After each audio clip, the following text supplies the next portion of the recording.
As we welcome you back to Hyatt Stadium, the Pierre Governors and the Yankton Bucks getting set for game number 2, as we will get you the starting lineups here. First for the Yankton Bucks, Austin Goebel will lead things off. He's the center fielder. Lucas Kamshoff will bat second and play short. Matthew Sheldon's the DH batting third. Owen Wishon, the second baseman, batting fourth. Easton Fieser, the first baseman, will bat fifth. Tate Bestie, the left fielder, will bat sixth. Sam Goki, the third baseman, batting seventh. Evan Cirk, the right fielder, will bat eighth, and Caden Hughes will be catching in game number 2, and he will bat ninth, as it was 3 straight games this weekend where it was Gavin Johnson behind the plate, but now Caden Hughes will catch for the Yankton Bucks in game number 2. Cale Gary is the starting pitcher for the Bucks in game 2, as he is getting loose and getting set to go. The Pierre Governors, their starting lineup will look like this. Nolan Peterson, the DH, will lead things off. Kate Kaiser will bat second. He's playing second. Jed Zabel, the right fielder, will bat third. George Staley, the center fielder, batting fourth. Charlie Simpson, the catcher, will bat fifth. Grayson Hunsley will bat sixth and be the third baseman. Spencer Eason, the left fielder, batting seventh.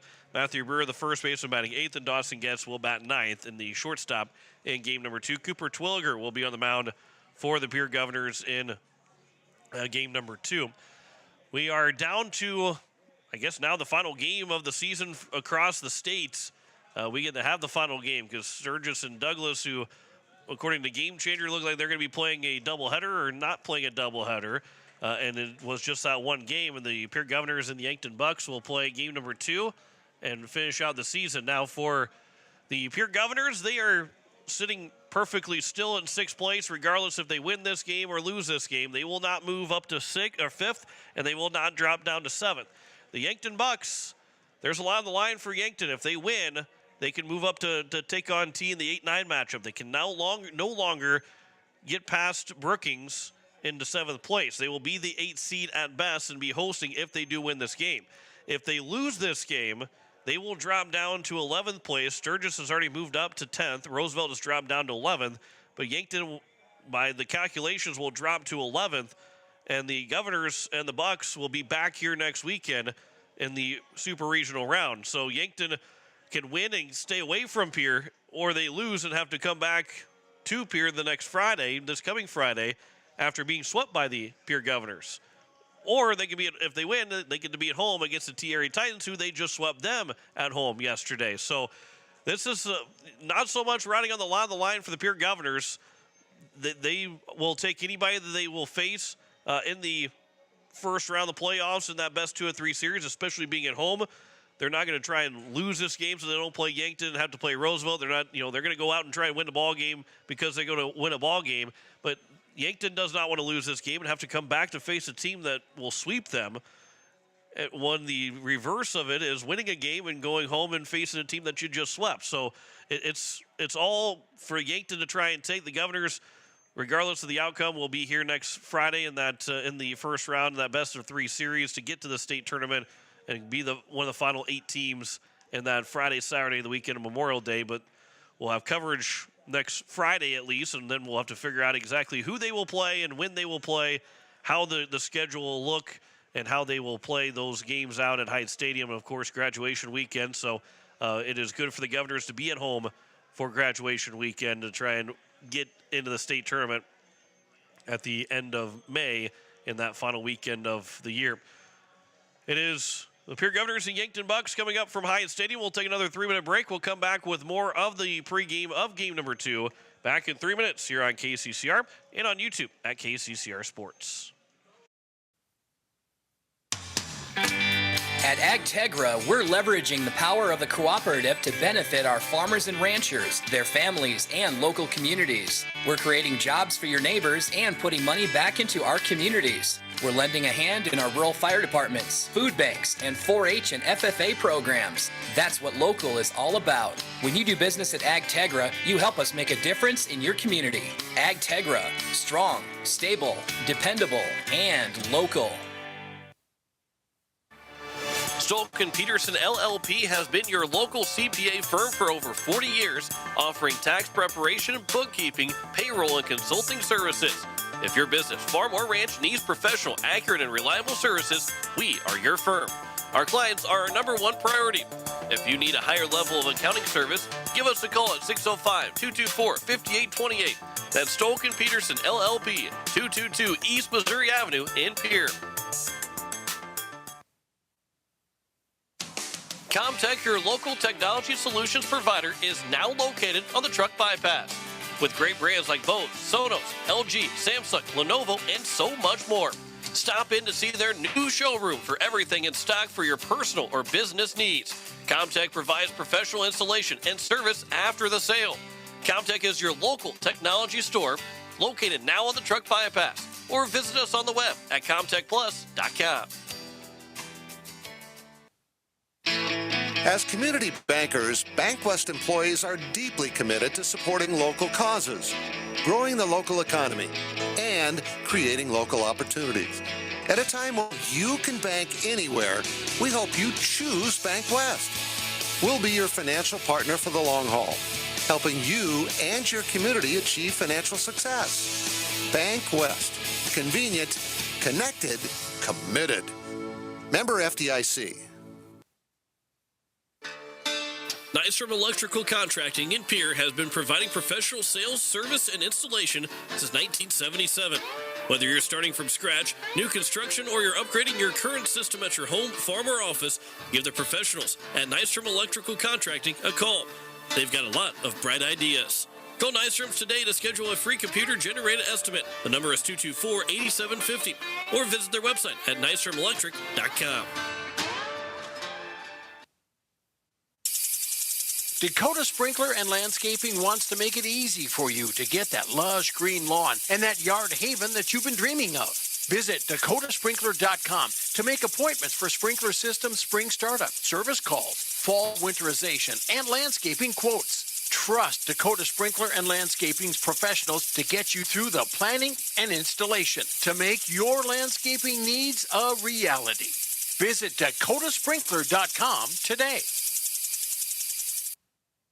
As we welcome you back, the Pierre Governors and the Yankton Bucks. Governors will be taking the field here shortly as they are exchanging lineup cards out at behind home plate. Ridge Leinbach with his sling on. Me and the man, Kate Kaiser, was the guy that did that for the first several games, and they went from, unfortunately, we're able to go from one injured guy to another injured guy to be giving the lineup cards out, as Coach Lawrence for the Yankton Bucks giving the lineup card to the home plate umpires as well, and the umpires as well, as we're getting set for Game 2 between the pitching matchup of Cooper Twilliger and Cale Gary, as the Govs and Bucks playing the final games of the season. Again, there's games on Monday and Tuesday across the state from a lot of Sioux Falls teams are playing on Monday, Tuesday, and even some maybe on Wednesday too. You know, Brandon Valley playing Del Rapids, obviously that wouldn't have counted anyway if there was still games to be played. But then you look at O'Gorman and Lincoln playing on Tuesday, and at least one game, Harrisburg and T are playing Tuesday. Actually, Stevens and Douglas playing on Wednesday, and then you get in the playoffs on Friday. But those games do not count towards the standings. Those are, at this point, exhibition games to be played, because you're only looking at those games played through today, and you also have to be careful too, because if you're, especially for Stevens playing on Wednesday, you got to make sure anybody you throw on the mound is going to be available on Friday and Saturday. You don't want to handcuff yourself and have even one guy unavailable. If it is one guy, it's going to be the one guy that you say would never pitch, or he's never going to pitch because he's our second baseman, whatever, outfielder. We're just letting him go to see what he can do to get through a game. That's about the only scenario that you would ever have somebody be unavailable to pitch going into the playoffs. But those games that are played Monday, Tuesday, and even Wednesday, they don't count for the standings. Standings are locked after this game concludes, and the playoffs will be set. And then the Governors, well, heck, I mean, Pierre and Yankton can sit there and figure out how they want to play, when they want to play on next weekend, by having an in-person conversation with each other if the Governors do win in game number 2, because Yankton is most likely the team, and again, barring something crazy happening that I didn't see in the standings, that they will be the team that will drop to 11 if they lose in this game to the Pierre Governors, and Pierre will stay at 6th place, and it will be the Governors hosting the Yankton Bucks next weekend. And of course, regardless of who they're playing, Pierre will be here at Hyde Stadium, and it will be here on KCCR and on YouTube at KCCR Sports. Once we have the scheduled details on when the first game will be, if there's 2 games on Friday or 1 Friday with then Saturday to be played again, however that is going to look, we'll pass along as soon as we know, and we'll have the coverage here on KCCR and on YouTube at KCCR Sports. So Cooper Twilliger is on the mound as the Governors are warming up and getting set for game number 2. This will be his 3rd start of the season, 4th appearance overall. 12 innings pitched so far, 3 hits, 2 runs, 1 earned, a 13 walk, 17 strikeouts. So the ERA at 0.58, and the WHIP is at 1.33, and the batting average against at 0.75. So if Twilliger can limit the walks, who's averaging basically a walk per inning, he's only averaging 1 hit every 4 innings. If he can limit the walks and continue to pitch like he has been, it's going to be tough for the Yankton Bucks to get guys on base and to score runs in this ball game, because Twilliger has been good when he throws strikes. So far, obviously, with that ERA of under 1, almost under half a 1, and the batting average against under 100 so far for Cooper Twilliger. Again, that lineup for the Yankton Bucks: Austin Goebel will lead things off. He's the center fielder. Lucas Kamshoff, the shortstop, will bat 2nd. Matthew Sheldon, the DH, batting 3rd. Owen Awishaw, the second baseman, batting 4th. Easton Feeser, the first baseman, will bat 5th. Tate Bestie, the left fielder, batting 6th. Sam Goki, the third baseman, will bat 7th. Evan Sirk, the right fielder, batting 8th. And Caden Hughes, the catcher, will bat 9th. Cale Gary is on the mound for the Yankton Bucks in game number 2. Austin Goebel will step to the plate. We're set for game number 2. Cooper Twilliger stands tall on the mound. And from the windup, he will deliver the game's first pitch. It'll be high and outside for ball 1 as we're underway here at 3:47. One of the latest starts we've had in a second game of a doubleheader. The 1-0 pitch here from Cooper Twilliger.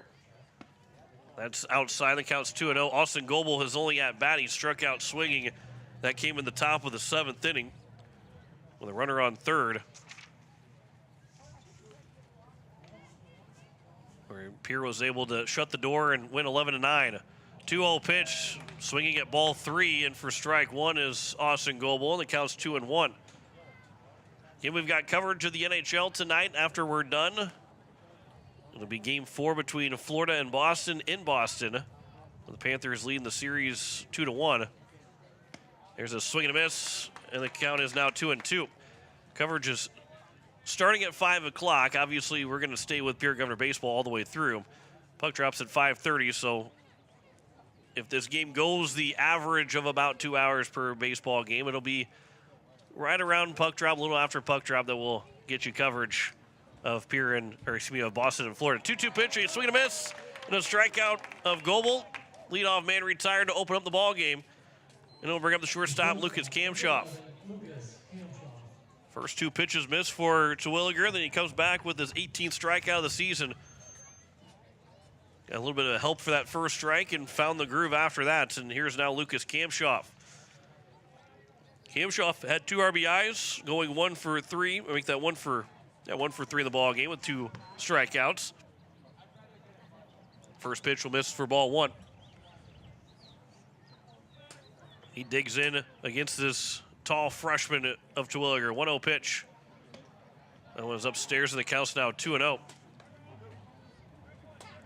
Spencer Easlin out in left, and George Stallion center, and Jed Zabel in right. Grayson Hunsley at third, Dawson Getz at short, Cade Kaiser at second, Matthew Brewer at first, with Charlie Simpson behind the plate as this one is flown out towards right field. Zabel will come in, but he will make the catch, and 2 down here in the top of the first inning. And it will bring up the number 3 hitter, Matthew Sheldon. Sheldon in game number 1 went 1 for 3, singled home a run the 3rd, and was hit by a pitch in the 1st, and then ground out to short in the 4th and struck out swinging in the 6th. He'll wait the first pitch. Over for strike 1.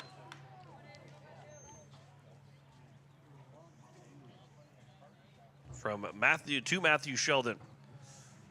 Sheldon, who had 5 hits yesterday, including the walk-off RBI win. This will be popped up. This will be fouled. It will hit the netting, not even get out of play, and the count's 0-2.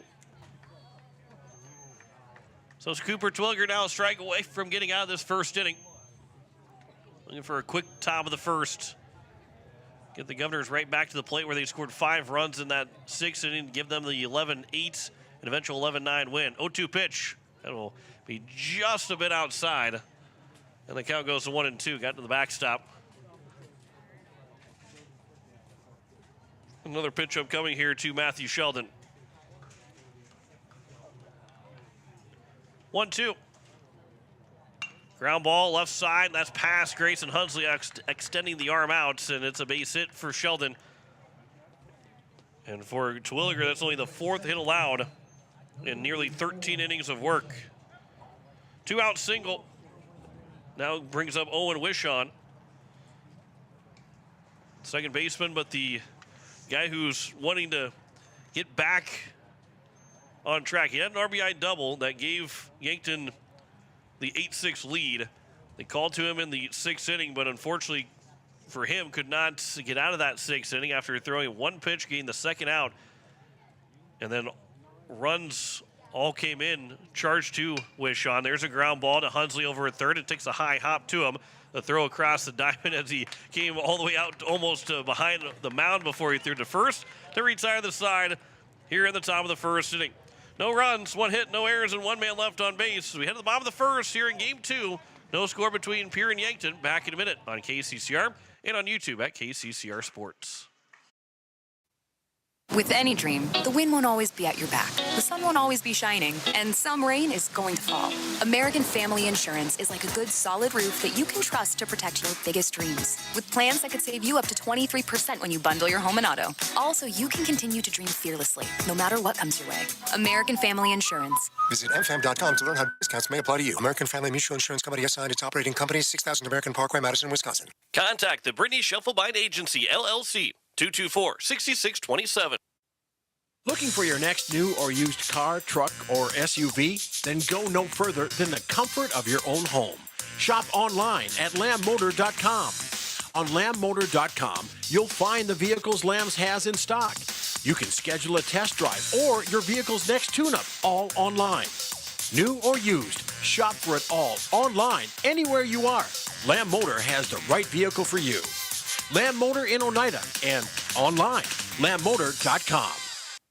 Cale Gary is on the mound here for the Yankton Bucks, as it will be the batting order for the Pierre Governors as follows. And Nolan Peterson will lead off. He's a DH in Game 2. Kate Kaiser will be playing second and batting second. Jed Zabel, the right fielder, batting third. George Staley, the center fielder, batting fourth. Charlie Simpson, the catcher, batting fifth. Grayson Hunsley, the third baseman, will bat sixth. Spencer Eason, the left fielder, batting seventh. Matthew Brewer, the first baseman, batting eighth. And Dawson Getz, the shortstop, will bat ninth for the Pierre Governors.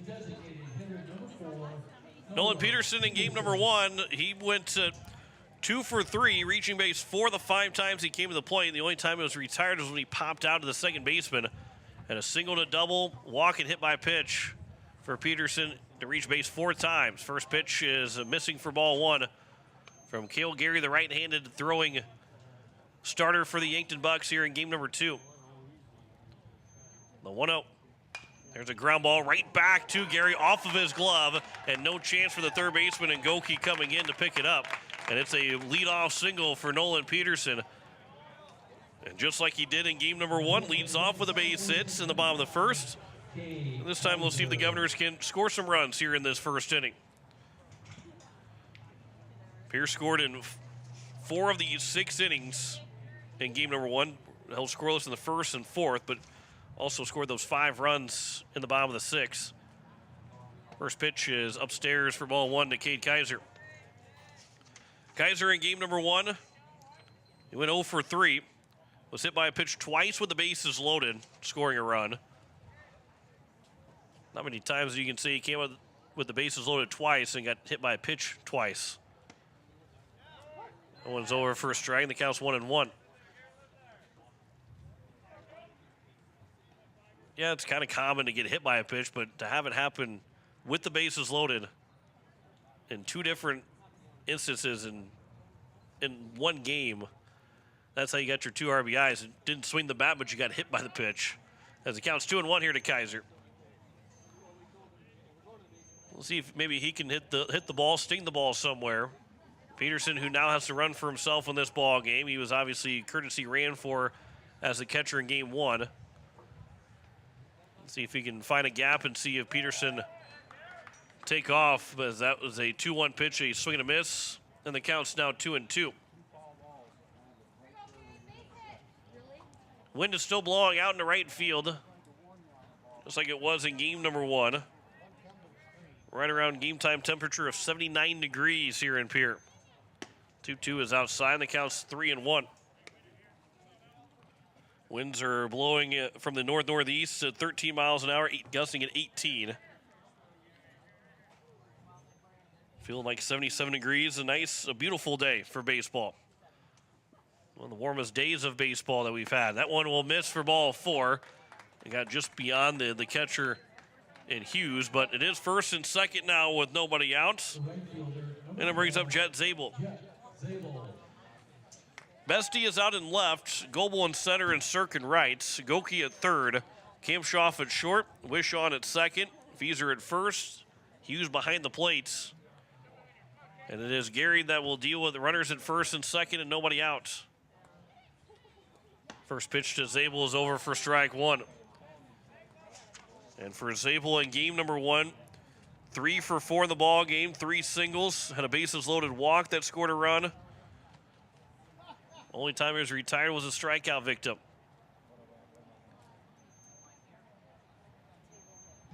Here's the 0-1. Half swing, didn't get all of that swing to Zabel, but he swings and misses anyway, and the count's now 0-2. There's George Stalley, Charlie Simpson. Next 2 hitters here for the Governors. Got to find a way to score a run. Runners at first and second and nobody out here in the bottom of the first.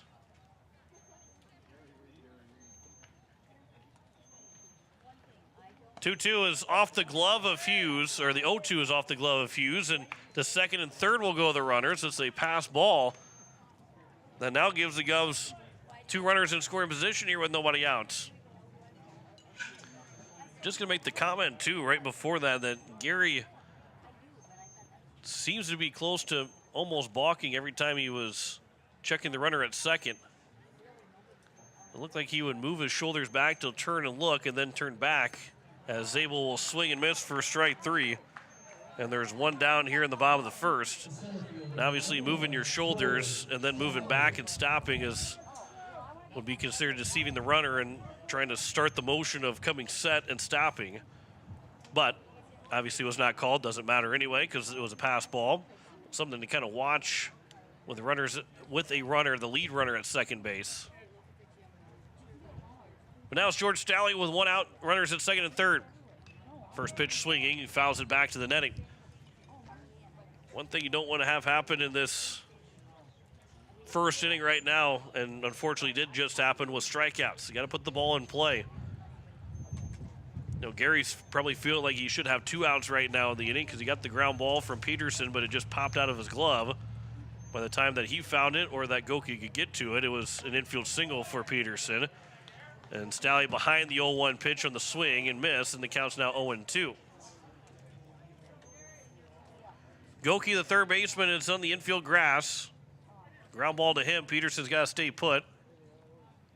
Subsequently, that Kaiser has to stay put at second, not force themselves into an out. 0-2 pitch. That was a ground ball to the second baseman that will score the run. 1 hopper to the second baseman at Wishon. The throw to first will be in time, but it will drive in the run. And there is 1 down, 2 down here in the bottom of the first, and a 1-0 lead for the Governors. On the 4-3 ground out RBI. And brings up Charlie Simpson. Simpson, the catcher, was able to reach base as a DH in all 4 of his times at the plate.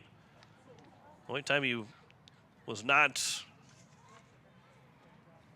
he went 1 for 2. He ended up with a fielder's choice. That was the one time he technically was retired. But he still reached base anyways. Went 1 for 2. Coming sets. Pitch from Gary. Simpson will foul it back. And the count's 0-1. Kaiser froze on that soft liner from Staley, that one hop of the second baseman. Obviously a ball to the right side. You want that guy at second to advance to third. But now with 2 outs still anyway, that a base hit, outside of a wild pitch that made you feel like you could have scored another run, a base hit was still going to score Kaiser anyway, as that will miss the dirt, but blocked up by the catcher in Hughes, and the count's 1-1. The last thing that Kaiser also wanted to have happen is that second baseman and Wishon to make the catch with him breaking to third, and you end up doubling yourself off and don't get a chance to score the run.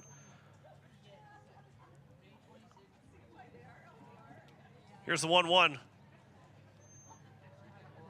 Couple looks at second base. The pitch, swing and a miss by Simpson. The count's now 1-2.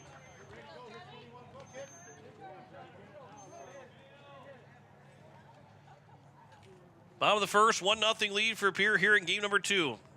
KCCR Pierre, a Riverfront broadcasting station, just past 4 o'clock on this Sunday afternoon. Glad you're with us here on KCCR and on YouTube at KCCR Sports.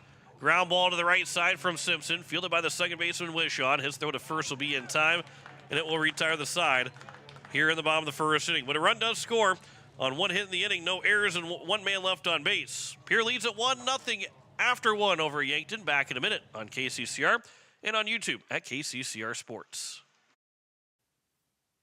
No one likes to have electrical problems, but when they happen, call Todd's Electric at 223-2518. With over 28 years of experience, Todd's Electric can handle any type of electrical problem, whether it's residential, commercial, or agricultural. Their knowledgeable staff knows and understands the importance of your home, business, or ag facility and are prepared to help. Call Todd's Electric at 223-2518. That's 223-2518. Todd's Electric, serving the Pierre and Fort Pierre areas. The line to power.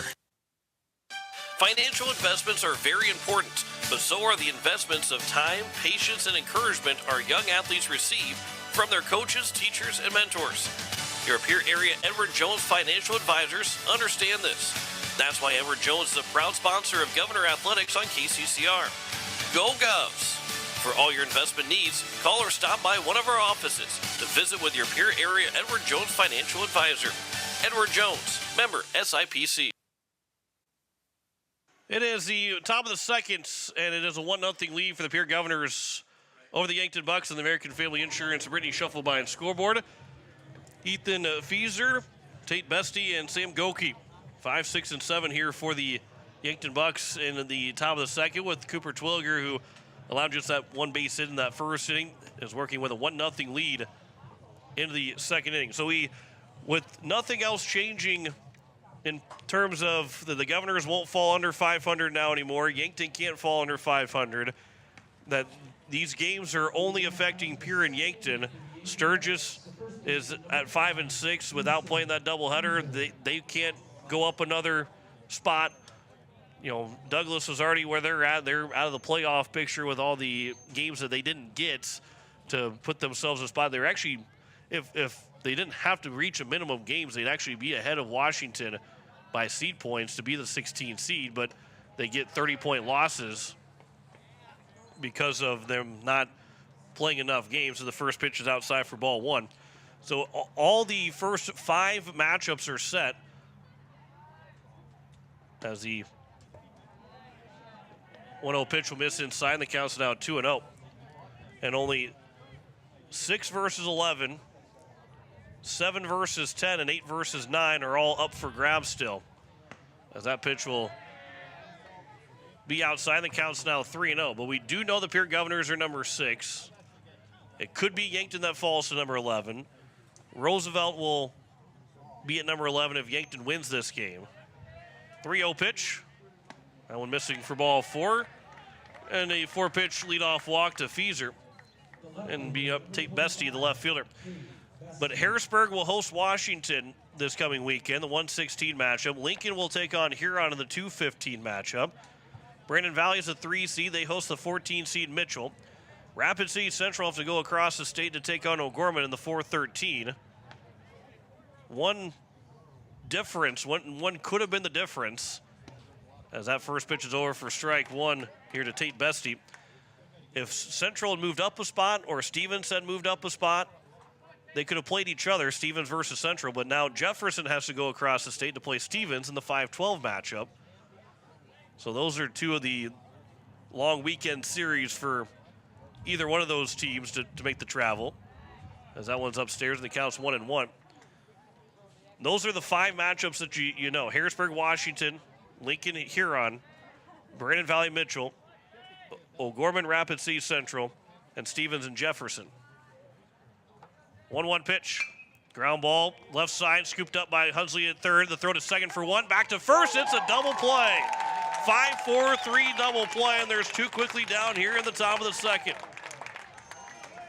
The leadoff walk is wiped out on a good turn from Hunsley to Kaiser to Brewer, and 2 away with nobody on here in the top of the second. Going to bring up Sam Goki, the third baseman.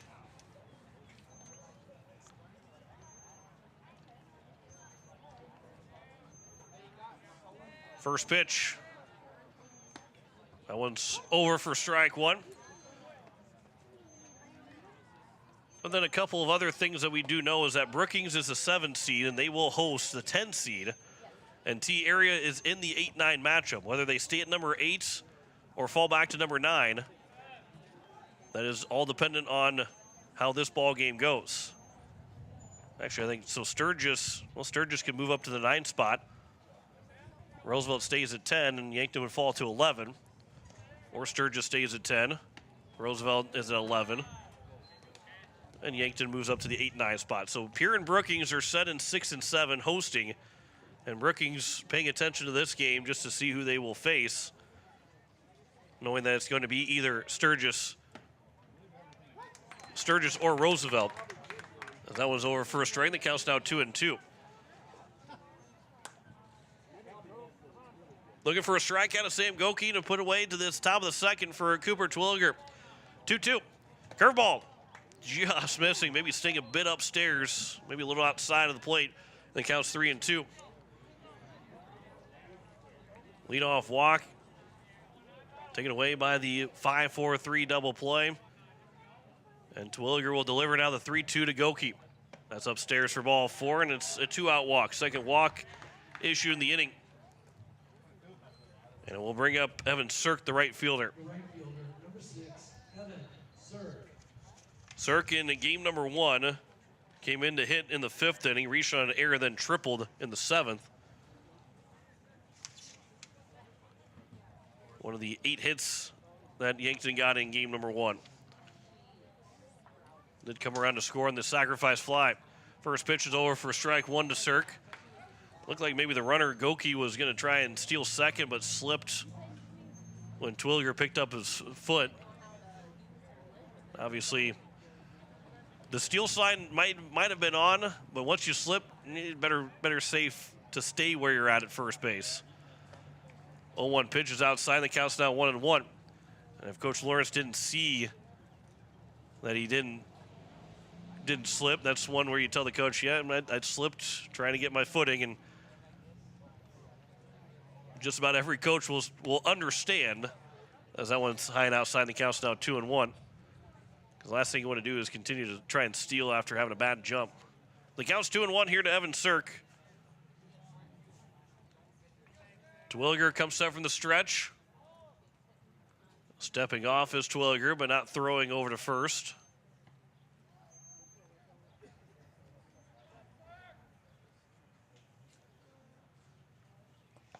Twilliger again will come set from the stretch.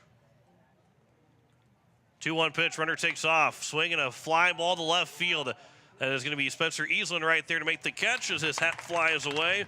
But retires his side here in the second. No runs, no hits, no errors, and 1 man left on base. We head to the bottom of the second. Pierre leads Yankton 1-0 on KCCR and on YouTube at KCCR Sports. Back in a minute. Hey you. Are you at a job that is fulfilling, has good benefits to support you or a family today, and retirement goes down the road? If you just said no, listen up. CHS River Plains is hiring operations personnel, drivers, and custom applicators at several locations. These come with a knockout affordable benefit package for you and the whole family. Apply to a job with CHS River Plains and up your benefits straight up. To apply, visit us online at chsriverplains.com or stop in at one of our locations. CHS is an equal opportunity employer. Happy anniversary, Wagner Auto. Wagner Auto is celebrating 117 years in the area with sales and service, and now they want to thank you for taking part. When you buy a vehicle at Wagner's, you'll receive $117 in beef bucks just in time for grilling season. See us for details. Get sale prices on Buick, GMC, Chrysler, Dodge, Jeep, and Ram. Check out our ever-expanding inventory. Get the best deals now during the 117th anniversary celebration at Wagner Auto, South Dakota's oldest auto dealership. Wagner Auto, 330 East Sioux in Pierre. Bottom of the second, 1-0 lead here for the Pierre Governors over the Yankton Bucks. With Drew McIntyre back at the station. John Winkley here on this Sunday afternoon. Grayson Hunsley, Spencer Easlin, Matthew Brewer, 6, 7, and 8. Here for the Governors, who will be here next weekend for the playoffs. They will be the number 6 seed hosting the 11 seed. First pitch swinging for Hunsley, and there's his swing and a miss for strike one. Hunsley in game number 1 went 1 for 4, singled in that second inning in his first at bat.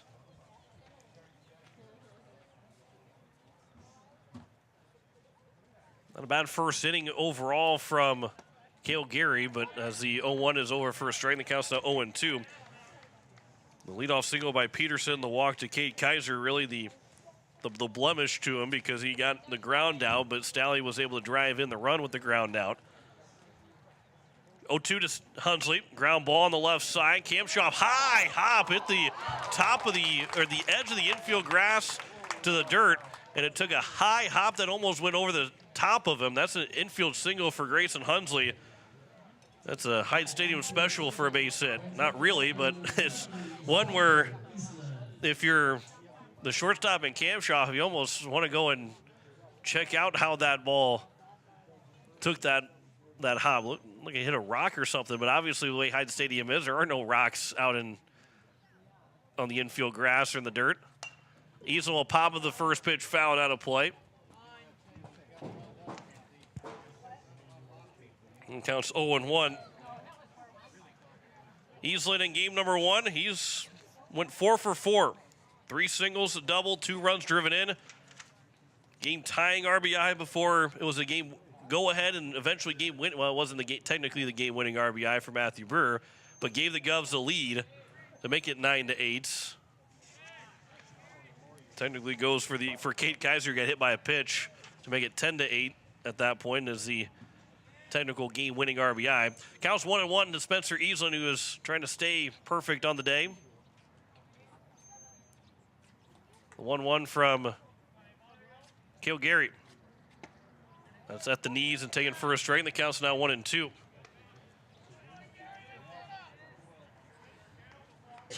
Hunsley with the infield single leads away from first.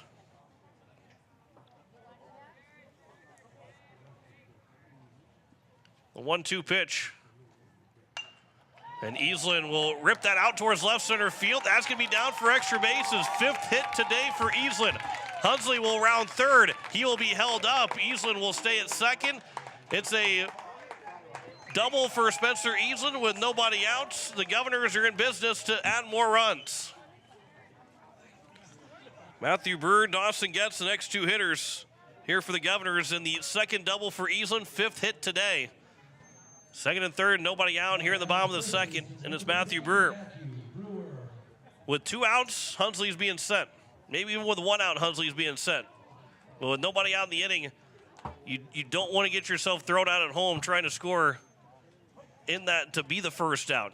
Because you expect, even though it's 8 and 9 in the batting order, you expect these next 2 guys to try and drive them in. First pitch is upstairs for ball 1. You'd rather say if the Governors don't score then yeah, you maybe should have sent him, but now the 1-0 pitch here from Gary. That'll be at the knees for a strike. The count's now 1-1. Again, with 2 outs, if Hunsley gets thrown out there at home, so be it. But with nobody out, you don't want to put yourself with 1 out and runner on second or third, whatever it might be, and take away an RBI opportunity with nobody out in the inning. There's a 1-1 pitch, a swing and a miss. It's now 1-2. Now, obviously, everything will be hindsight 2020. Governors don't score. Yep, probably should have sent him, but with nobody out, that's, I believe, the smart coaching decision to hold him at third. Here's the 1-2 pitch. Brewer skies it into shallow left center field. We'll see if Hunsley will tag. Catch will be made by the third baseman and Bestie, but Hunsley does not tag to score. And there's one down here in the bottom of the second inning. And there's one down, and it brings up Dawson Getz. And by the look of Coach Fondness over at third, probably expecting that Hunsley would have been tagging to try and score. So here's now Dawson Getz with a runner on at second and third and 1 out. First pitch will come inside for ball 1. Getz went 1 for 3 in game number 1. Single in the second, also drew a walk and came in to score in the 6th inning. 1-0. That one's fouled back, and it counts 1-1. Nolan Peterson is on deck for the Governors. Back to the top of the order. Well, the Govs got to find ways to score here. Second and third with nobody out, and there's still just 1 out in the inning, but the pressure ramps up a little bit here for the Governors. 1-1. That is upstairs, and the count's now 2-1.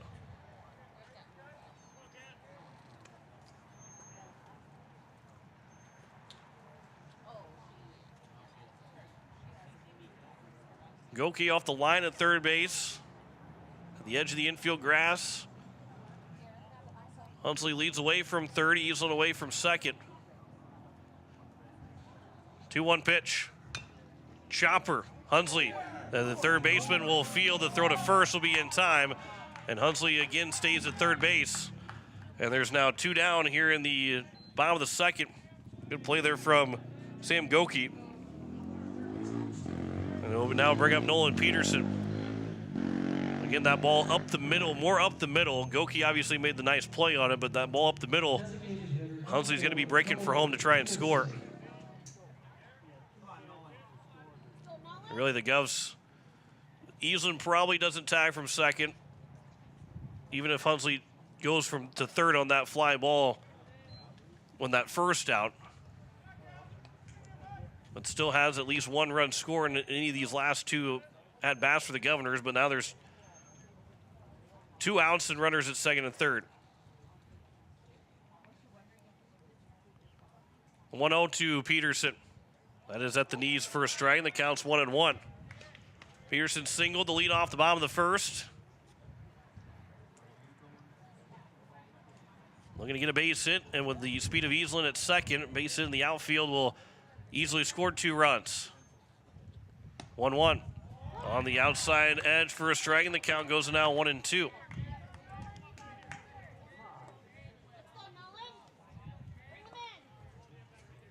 Strike away for Gary to get out of the jam with the second and third, nobody out. 1-2 pitch.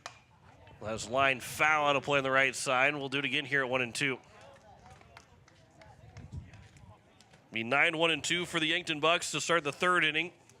And will they do it down just 1-0, or will Nolan Peterson and Kate Kaiser try and extend this 1-0 lead? Swing and a miss. Peterson strikes out, and the Governors fail to score with second and third and nobody out. No runs, 2 hits, no errors, 2 men left on base. Head to the top of the third, 1-0 lead for Pierre over Yankton. Back in a minute here on KCCR and on YouTube at KCCR Sports. Yankton Incorporated is your locally owned ag chemical and seed retailer. Yankton Incorporated offers reliable ground and aerial application. For the latest seed and chemical pricing, contact Kyle at 605-280-8710 or Tony at 605-280-4771. Yankton for all your ag chemical and seed needs. Kyle 605-280-8710 or Tony 605-280-4771. Sometimes you get a piece of it and the ball sails over the fence. Other times, despite your best efforts, you strike out. I'm not just talking about the game, I mean your day. This is Pastor Sam of Faith Lutheran Church. Whether today feels like a home run or a strikeout, I encourage you to join us for worship. We celebrate when God gives us a wonderful day. We provide support and encouragement when that third strike comes. Come join us for encouraging and uplifting worship at Faith Lutheran Church. Top of the third, 1-0 lead for the Pierre Governors over the Yankton Bucks, and that third inning is one to circle for either side.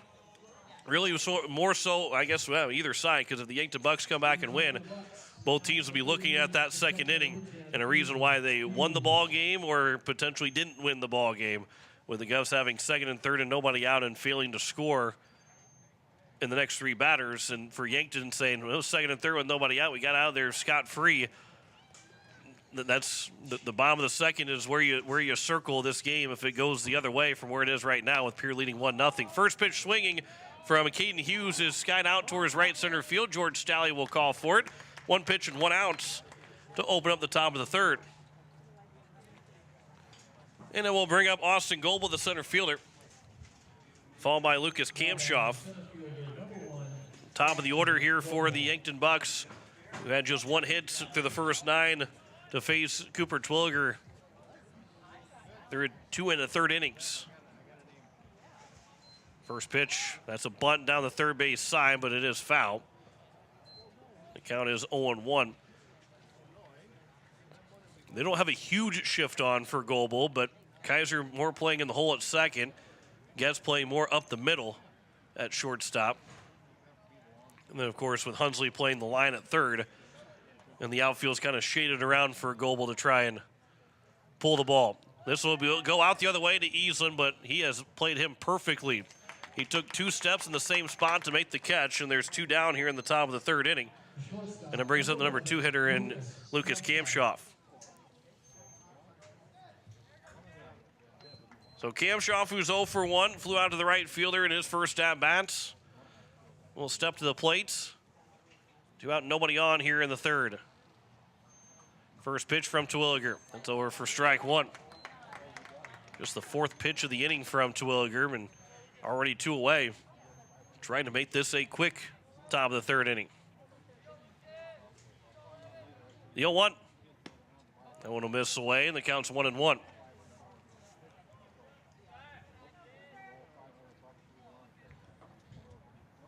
Got playoff hockey for you coming up on KCCR. We'll have that the next 2 nights. 1-1 pitch. That one's fouled at the plate, and the count's now 1-2. Florida and Boston coming up. 5:30 for puck drop. We'll join you after we're done here at Hyde Stadium. Stars and Avalanche with the series 2-1. That's a 8 o'clock coverage start time tomorrow night here on KCCR.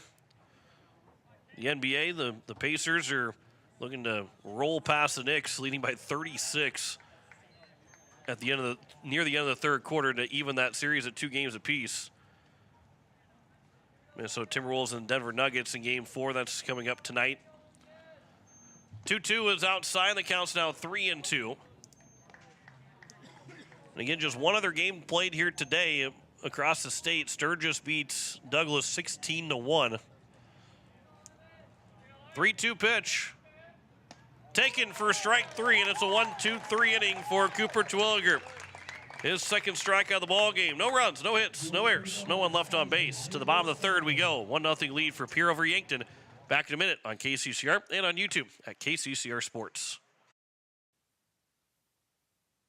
Look, it's no secret that owning a vehicle can cause a lot of stress, and they get a lot of wear and tear on them through the extreme seasons we've grown to love. Graham Tire wants you to know that you can trust them with any problem that you have with your vehicle. Their ASE certified mechanics can make your AC cool again, or even just change your oil. They can look into and fix those noises that seem to come from nowhere and have you stressed out. Bring your car to Graham Tire so they can put your mind at ease. Graham Tire, your tire store next door.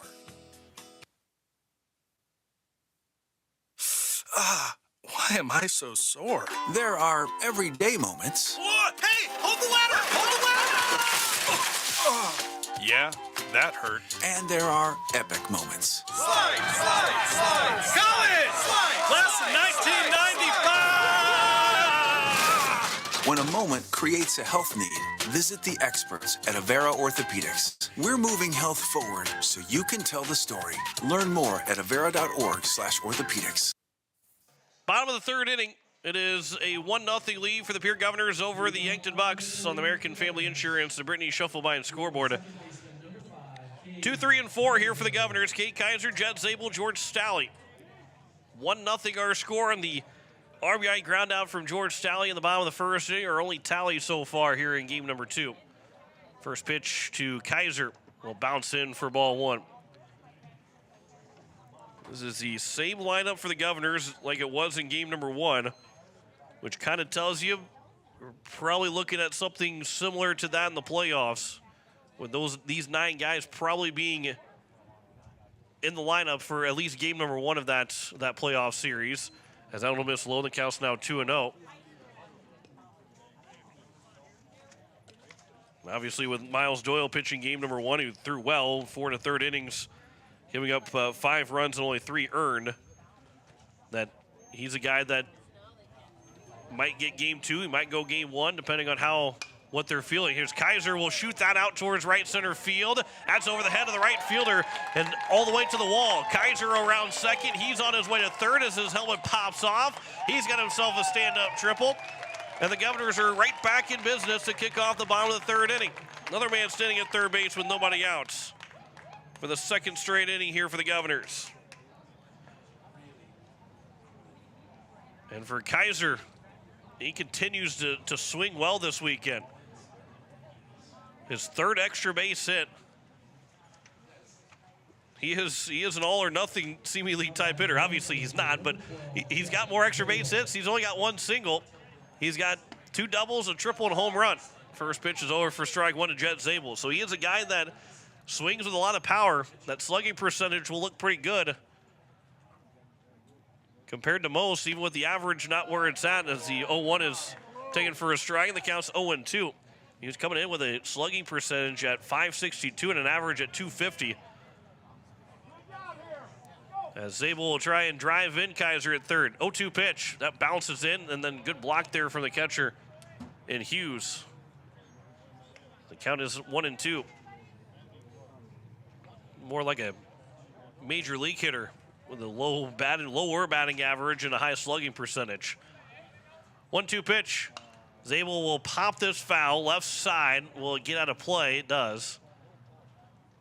And it remains at 1-2.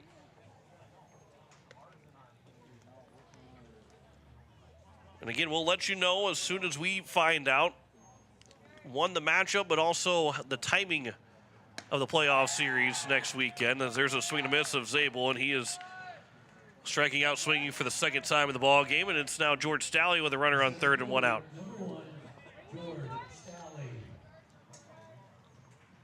Again, outside of something weird changing in the standings that I don't see, that Pierre would face Yankton if they win this game, if Pierre wins this game, and Yankton then would host T if they win the game, and Pierre would take on Roosevelt in the 6-11 matchup, as the first pitch will miss outside for ball 1. Here's a 2-0 to Stalley, or 1-0 to Stalley. There's a swing and a foul, and the count's now 1-1. Stalley grounded out to the second baseman with an RBI ground out. He can do the same thing here and make it a 2-0 game.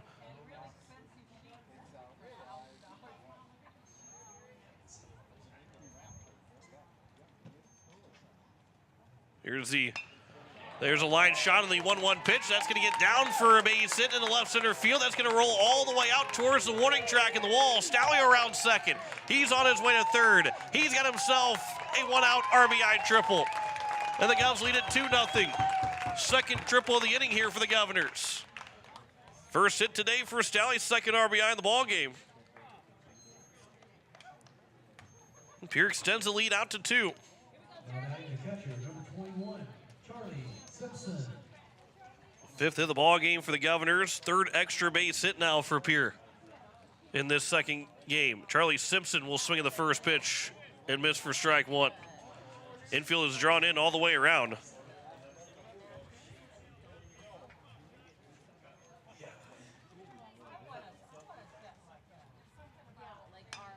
This will be fouled back, and the count's now 0-2. Again, even with 2 wins for the Governors, they're not passing up Rapid C. Stevens, who's at 42.455. The Governors would still be just under a full C point. There's a ground ball. That's going to be off the glove of the second baseman into center field. Simpson, he will stay at first base and will drive in the run to make it a 3-0 ball game. And we might just go ahead and give Charlie Simpson a base hit and give him an RBI to make it a 3-0 game. That hit brings up the third baseman, number 14, Grayson Hunsley. Well, the infield is drawn in all the way around. Made a tougher play for the second baseman, Wishon, who probably feels like he should have had it, but and the home scoring, too, for here at Hyde Stadium. Gets a base hit, adds to the average of Charlie Simpson, and drives in another run to make it 3-0. There is now Grayson Hunsley, who had an infield single in his first at-bat. Carson Stosher is the courtesy runner for Simpson.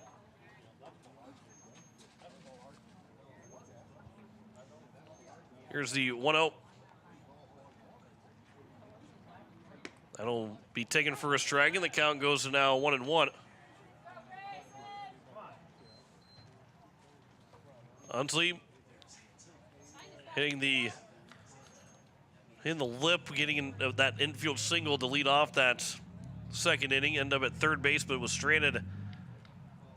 The runners at second and third. This time the Governors have driven in 2 runs. Runner takes off. The throw going to second. It is going to be wide of the bag, and Stosher will steal it easily. And he has been back in scoring position. The Governors have themselves a good third inning right now. 2 runs have scored, still threatening with a runner in scoring position and 1 out.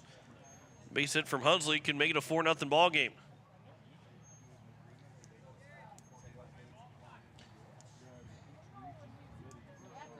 Stosher leads away from second now. Hunsley's had a chance to drive him in. Here's the 2-1. At the letters for a strike, and the count goes now 2-2. Eastland, who is 5 for 5 today, he is on deck.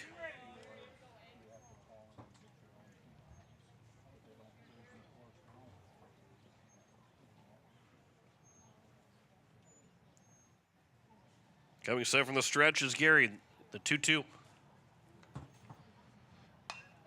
Reaching for it, fouling it away, staying alive at 2-2. We'll do it again.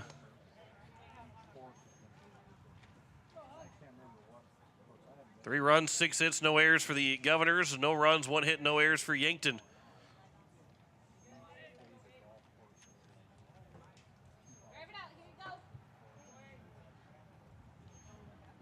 Gary comes set from the stretch. Another 2-2 pitch. That one is turned on by Hunsley, and he'll rip that foul out of play as the count remains at 2 balls and 2 strikes.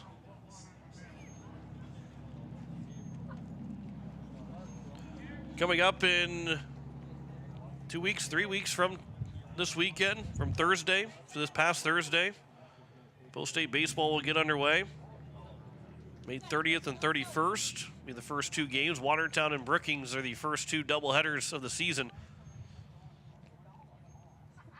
On that Thursday and Friday of May, regardless of how Pierre finishes in the season, whether they play on Friday and Saturday, as Hunsley would climb the ladder and foul the 2-2 pitch away. Almost a tomahawk swing from Hunsley, but he stays alive at 2-2. River Iverson, the head coach, his first year as head coach for the Eights. Here's a 2-2 again. Long look, time called by Hunsley.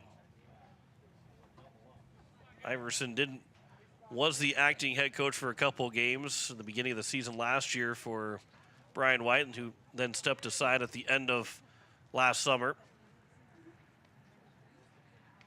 2-2 pitch. That'll miss low, and the count goes now 3-2.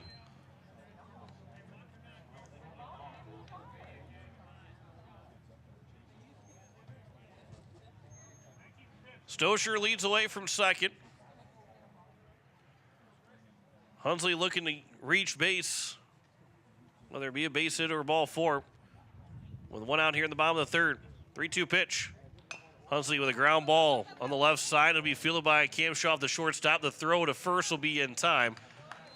And there is two down now here in the bottom of the third inning. Having to stay at second was Stosher on that ground ball on the left side. And it brings up Spencer Eastland. The left fielder, number 3, Spencer Eastland. Eastland doubled in his first at-bats. 4 for 4 in game 1, 1 for 1 here in game number 2. Trying to continue to see and hit the ball well. Does have 2 RBIs, looking for his third RBI of the day. First pitch, ground ball to the left side. Cam Shaw will field it short. His throw to first will be in time to get Eastland, and for the first time today, Eastland is retired, and he's just a measly 5 for 6 on the day today. 2-run score in the inning for the Governors. 3 hits in the inning, no errors, and 1 man left on base. We head to the 4th inning. 3-0 lead for Pierre over Yankton. Back in a minute here on KCCR and on YouTube at KCCR Sports.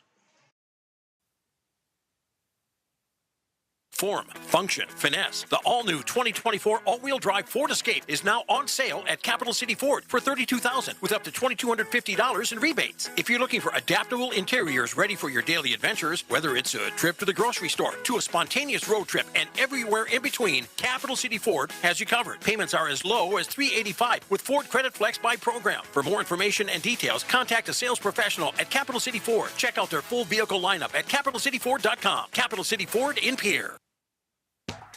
At Shane's Pharmacy, your healthcare is important, and Shane wants to be the pharmacist to take care of you. Shane's Pharmacy will make sure your prescriptions are filled in a timely manner, they will answer your questions, and they will even deliver to your home or office. Call 223-9200. Shane's Pharmacy, the pharmacy you know and trust. The number again is 223-9200. Shane's Pharmacy in Fort Pierre, proud to support high school athletics. Top of the 4th, it is a 3-0 lead for the Pierre Governors and the American Family Insurance Brittany Shuffleby and scoreboard. And it will be Matthew Sheldon, Owen Wishon, and Easton Feezer. Sheldon is 1 for 1. He's singled. The only hit so far for the Yankton Bucks. 3, 4, and 5 here for Yankton here in the top of the 4th inning. Coach Lawrence's team is trying to figure out Cooper Twilliger. First pitch will come inside for ball 1. 1 hit and 1 walk allowed, 2 strikeouts for Cooper Twilliger so far through 3 innings. The 1-0 pitch. That is missing high and inside. The count goes to 2-0 here to Sheldon. The DH here in both games of this doubleheader. He was a DH yesterday for both games as well. There's a hard line shot base hit for Sheldon.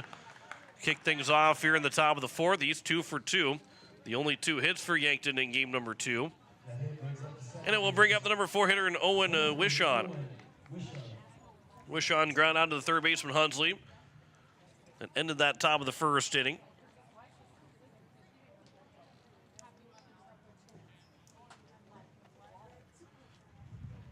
A runner on first and nobody out here in the top of the 4th, and a 3-0 lead for the Pierre Governors. Twilliger comes 7 the stretch. First pitch upstairs for ball 1.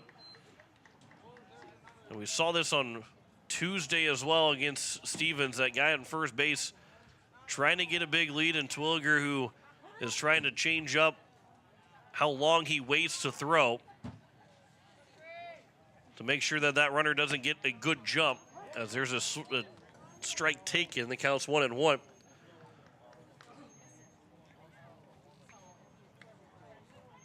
And for the Yankton Bucks, obviously haven't gotten a whole lot of jumps off of Twilliger because they haven't been on base very often. 1-1 pitch, swing and a miss, and it's now 1-2. And just like Stevens did on Tuesday, they really want to try and make Twilliger think about them over at first base.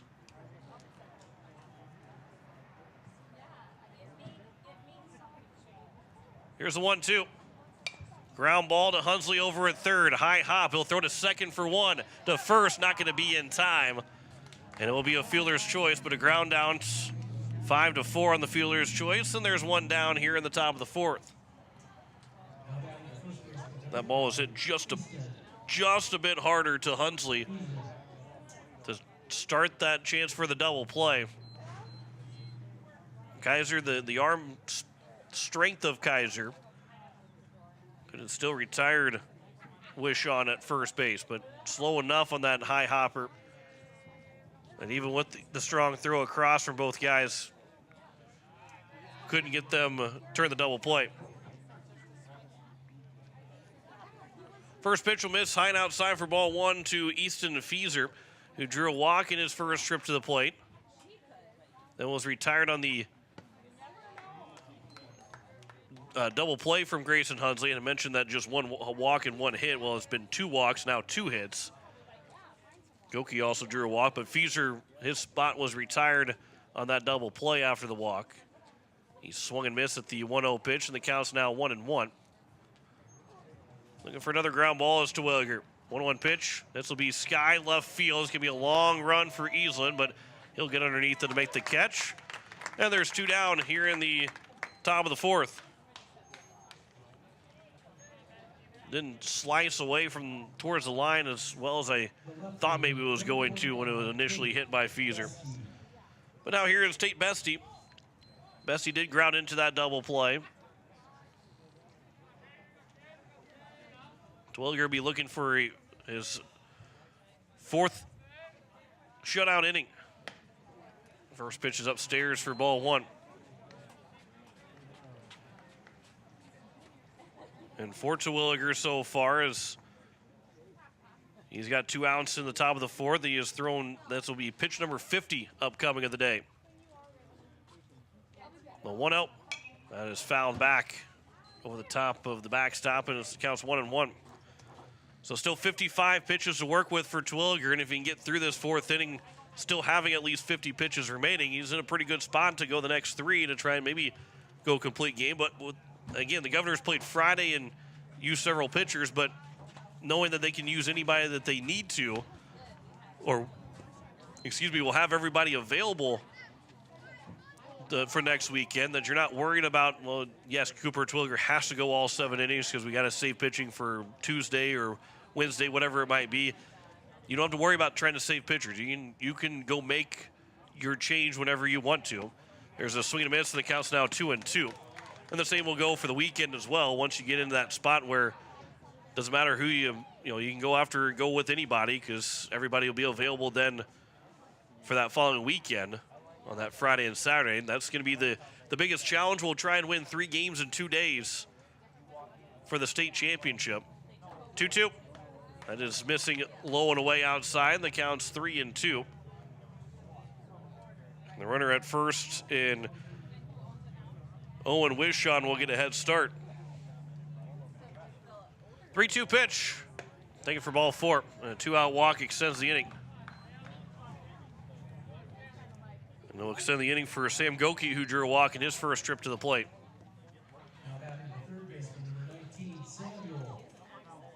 So again, the next weekend will be the best 2 of 3 series, 8 matchups. And the winners of those 8 matchups, just like you see in Legion baseball, will advance to the state tournament. But unlike the Legion baseball tournament, the high school baseball tournament will be single elimination, and 8 teams will make it, and they'll play Friday and Saturday, and that will be it. They won't play, no double elimination. They'll play all the first-round games Friday, and then the semifinals championship on Saturday at the Birdcage in Sioux Falls. That one's fouled back, and the count's 0-1. Pierre obviously trying to defend that state championship from last year, winning their first in team history.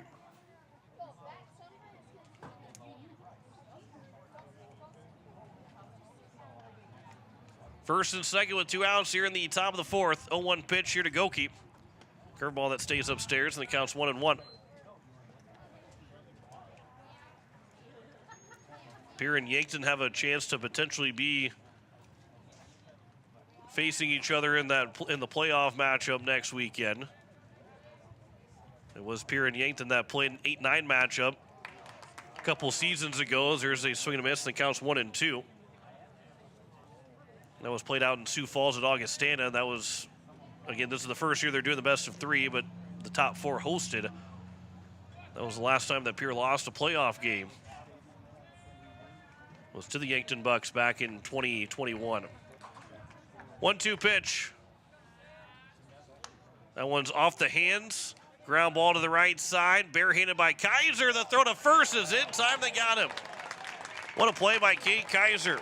Retires the side here in the third inning. I think that the fourth inning, the Pierre Governors lead 3-0 after 3.5. Back in a minute here on KCCR and on YouTube at KCCR Sports.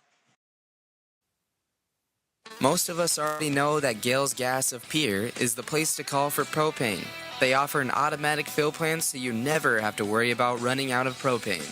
They accept debit and credit payments or a budget payment plan to spread out the cost throughout the year so you never have surprises when you get your bill. For delivery, convenience, and great customer service, call Gales Gas at 224-5518. That's Gales Gas at 224-5518. People helping people. Have you ever wondered what the benefits are of becoming a Owyhee Federal Credit Union member? At Owyhee Federal Credit Union, we reinvest profits in you. We do this in the form of lower interest rates, higher dividends, and low to no fees. So come check us out or come in at 221 East Pleasant Drive in Pierre, because at Owyhee Federal Credit Union, we treat our members like they own the place because, well, they do. Owyhee Federal Credit Union. Bottom of the fourth inning, Pierre Governors are leading 3-0 on American Family Insurance Brittany Schuffelbein scoreboard as they will have 8-9-1. Matthew Burr, Dawson Getz, and Nolan Peterson. Anybody reaches base, Kate Kaiser will come to the plates as the Govs scored 2 in that bottom of the third. Burr 0 for 1 so far, flying out to the left fielder. First pitch will miss low for ball 1 to kick off the bottom of the fourth. Here's the 0-1, or the 1-0. Ground ball left side. Cam Schaff will look that into his glove. The high throw is in time to first. And Burr's retired 2 pitches into the fourth inning for the first out.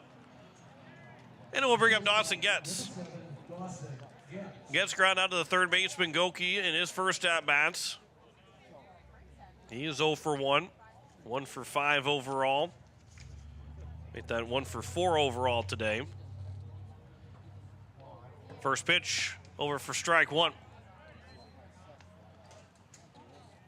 And again, if you're joining us here for game 2, Governors won the first one after being down 6-4 and 8-6. They led 2-0, led 4-2. Then we're down 6-4. Then down 8-6. Scored 5 runs in the bottom of the 6th inning. Take an 11-8 lead and win it 11-9 over Yankton in game 1 as Getz will swing and miss for strike 2, and the count's 1-2. Douglas lost to Sturgis 16-1 in their lone game. And we are playing the final game of the regular season across the states. No other games scheduled for today. Today is the final day. 4 seed points to be had as that one's outside. That counts 2-2. And we know that Harrisburg will take on Washington, the 1-16 matchup, or at least by the standings and how nothing should really change other than the outcomes of these games with nobody crossing a threshold, as Getz will foul the 2-2 pitch away and stay alive. Harrisburg will face Washington, the 1-16 matchup. Lincoln, the 2 seed, faces the 15 seed Huron.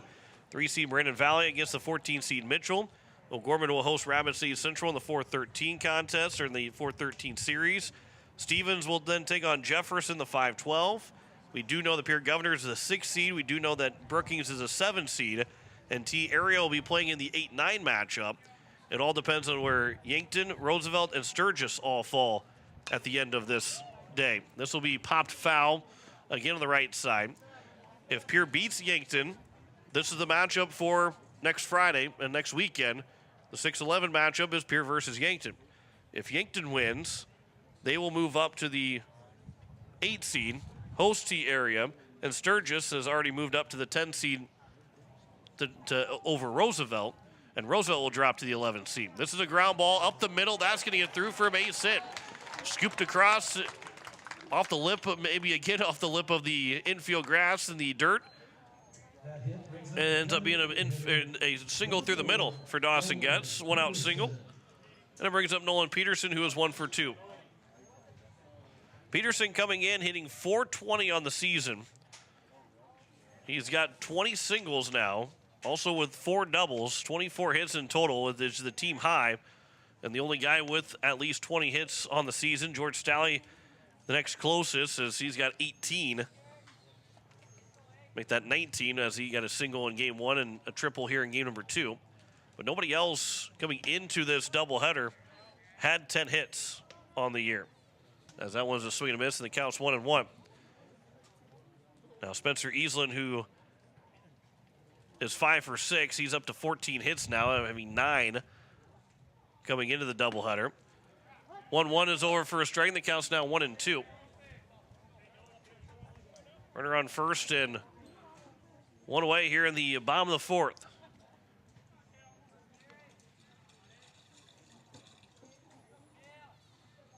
Here's the 1-2 pitch. This will be a floater. Second baseman in Wishon will make the catch for the second out, and just not enough muscle from Peterson on that swing to get it over the top of the second baseman. And there's 2 down, and it brings up Cade Kaiser. So T will stay at 8 if Yankton does not win, and they will host Sturgis in the 8-9 matchup. Brookings then would host Roosevelt. Pierre would host Yankton. Otherwise, it would be Yankton hosting T if Yankton comes back and wins in the 8-9. Brookings will host Sturgis in the 7-10. And then it will be Pierre against Roosevelt in the 6-11 matchup.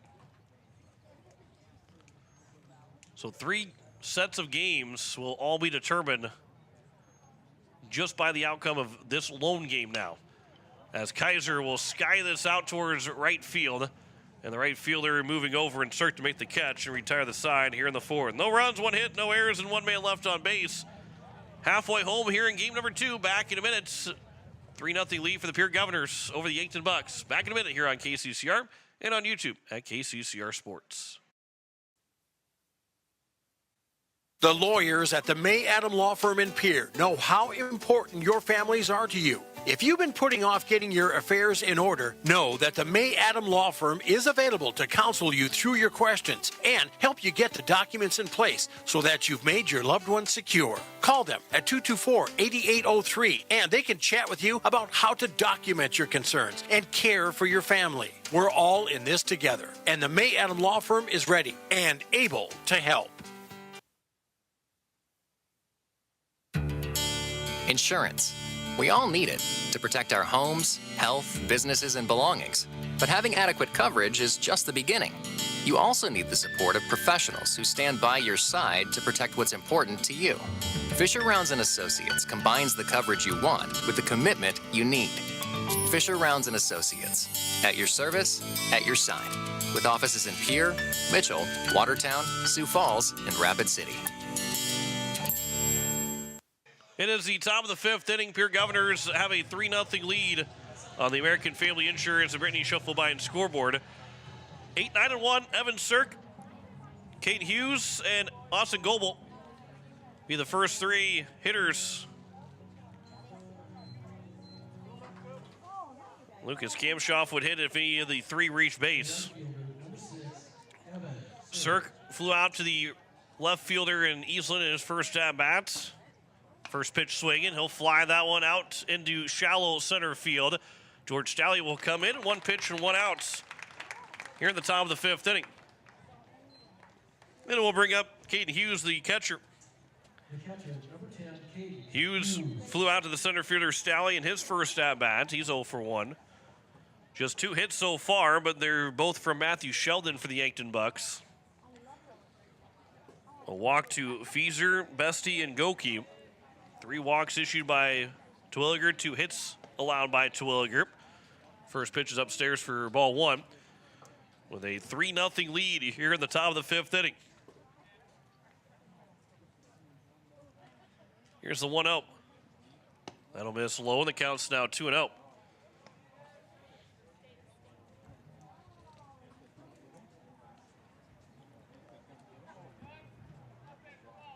Twilliger, working from the stretch, even with nobody on, will throw a strike, and the count's now 2-1. Had been standing in the windup in the first couple innings, but has decided to go to the stretch, and a lot of time guys feel more comfortable from the stretch. Sometimes obviously you go from the windup, and a lot of times you feel comfortable from the windup, but sometimes the release point gets a little bit offline as it counts 3-1 here to Caden Hughes. 3-1 pitch will miss for ball 4, and it will be a 1-out walk issue. And a runner on first here with 1 out in the top of the 5th, and it brings up Austin Goebel.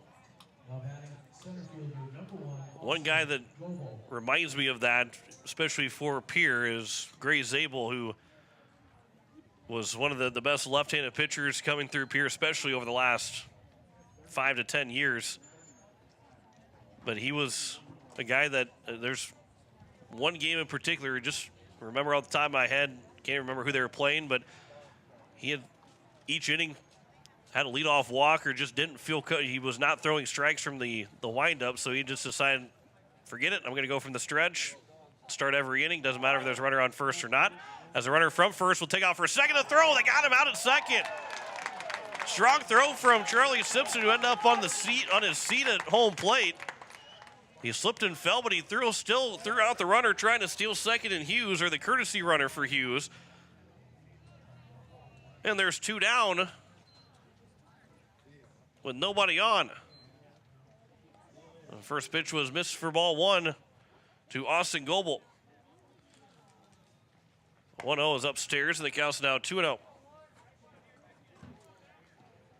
But Zabel did not have the feel, didn't have the right release point, so when you go from the stretch, everything's still, you're still basically ending the same way like you would from the stretch in the windup. And sometimes just the mechanics and the less movement that you have helps you consistently throw strikes. And obviously, Twilliger right now trying to find the strike zone as he's walked the last 2 hitters, and this one on 4 pitches. And it brings up Lucas Kamshoff. So maybe I should stop talking about finding the release point and throwing strikes, because as soon as I do start talking about it, Twilliger, who got the first pitch and an out and has been helped with a caught stealing from Simpson to Getz to tag out the runner at second. Trying to find now the strike zone here, and it's Lucas Kamshoff who's 2 for 2. First pitch, and Kamshoff will swing and foul it down the third base line, foul. And for Kamshoff, that's 4 straight misses, back-to-back walks where Twilliger threw just 1 strike in those 2 plate appearances. But the way Kamshoff swings the bat, obviously he's 0 for 2 in this game. Sheldon's the guy that's got the 2 hits. But he is one of those guys, and Sheldon, the other guy, are saying, it doesn't matter if you get probably have the green light regardless of the count, because of how well you've been throwing hitting the baseball. That one just misses outside. That counts 1-1. That's a good take there from Kamshoff. No runs, 2 hits, no errors for Yankton. 3 runs, 7 hits, no errors for the Governors. The 1-1. Runner takes off. The throw going to be to second. Trying to get 2 guys out in the inning. They do. Simpson throws out 2 different runners in the 5th inning and retires the side. No runs, no hits, no errors, no one left on base with 2 walks in the inning. We head to the bottom of the 5th, 3-0 lead for the Governors over Yankton. Back in a minute on KCCR and on YouTube at KCCR Sports. Fording Electric has a long history of doing electrical work the right way. Economical service, professional work, and customer satisfaction is why they can say that. Fording Electric can do residential, farm, and commercial projects. Doesn't matter if they are charged with new construction or a remodel project, they get it conducted. Contact the staff at Fording Electric at 224-8684. They can light a spark into your next project. Fording Electric, 224-8684. Hey, yo, Speedo's Lawn Care. Hello. Say, my yard's in rough shape. It's got weeds, brown spots, and crabgrass. Yeah, no problemo. What shade of green you need? We got 31 shades of green over here. Even the latest shade of septic tank grass green. That one just naturally gives off a glow. Call the professionals at True Green. They know how to get your lawn healthy and keep it healthy. They guarantee it. All technicians are trained and certified. Call True Green, 224-1916. It is the bottom of the fifth inning. Pierre Governors leading 3-0 in the American Family Insurance Brittany Schuffelbein scoreboard. Judd Zabel, George Stalley, and Charlie Simpson. 3, 4, and 5 here for the Governors, leading 3-0. As man on the mound, and Gary stays on the mound with 77 pitches thrown to this point. That was pitch number 78, missing for ball 1. Cooper Twilliger threw 5 innings, 71 pitches. There's some activity starting to throw out in the right field bullpen for the Governors, as that one will miss low, and the count's now 2-0, and it's also going to spring out some activity in the left field bullpen for the Yankton Bucks. 2-0 pitch. It is upstairs, and the count is now at 3-0 here to Judd Zabel. It will be Boston Flick, if I read that right on the lineup card that's warming up. Might need to go check that on the game changer. Counts 3-1. It'd be Boston Frick, so it's close. The L and the R was off on the handwriting. 3-1 pitch is outside for ball 4. Is able to draw the leadoff walk, and Governors have another leadoff man on base to kick off here in the bottom of the fifth inning. And they'll bring up George Stalley. I'm trying to see maybe who's warming up in the right field bullpen.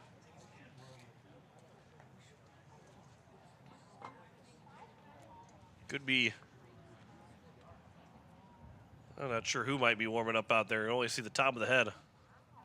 George Stalley to the plate. First pitch will miss for ball 1.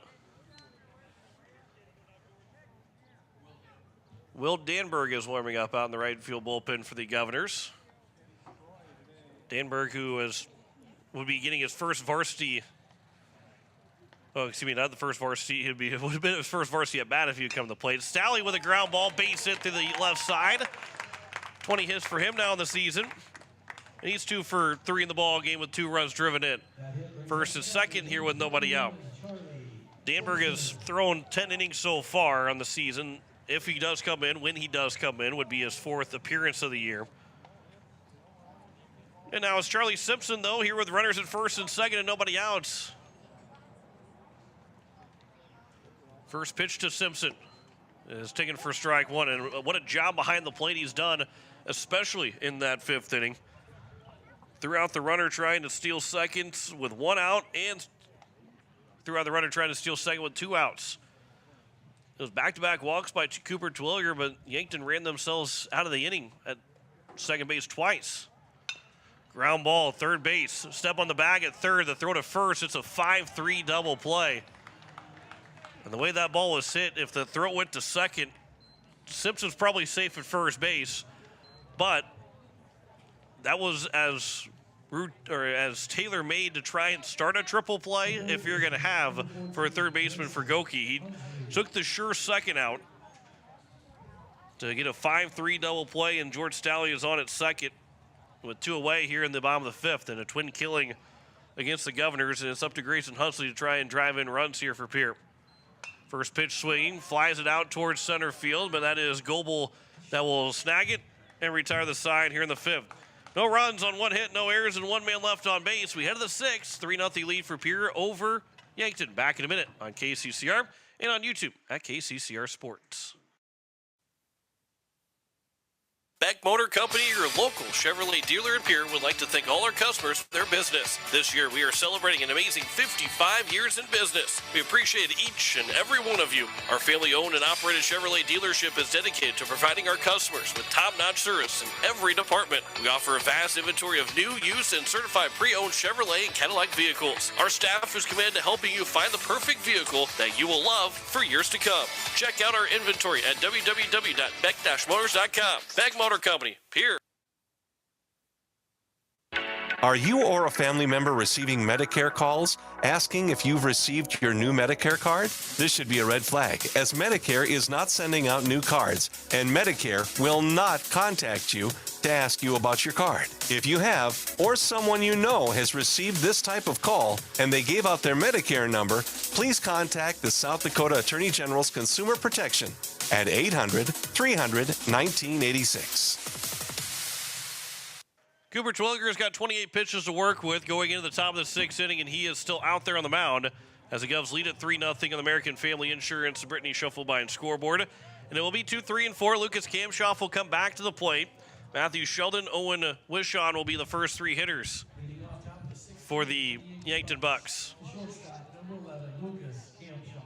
So for Yankton, there's two ways to look at how the last inning went. Obviously, a lot of credit for Charlie Simpson being able to throw out two runners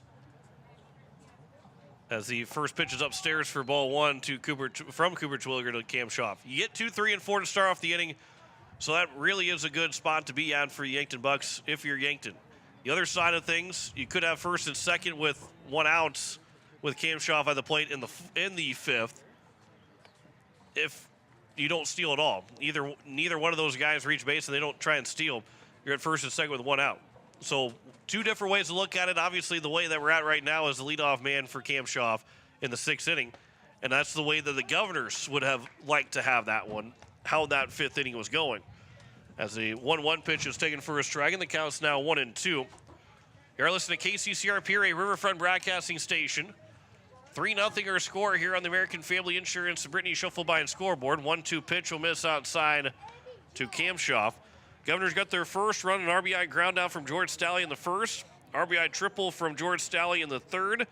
Followed by a base hit single for Simpson to make it 3-0, and that is where we stand.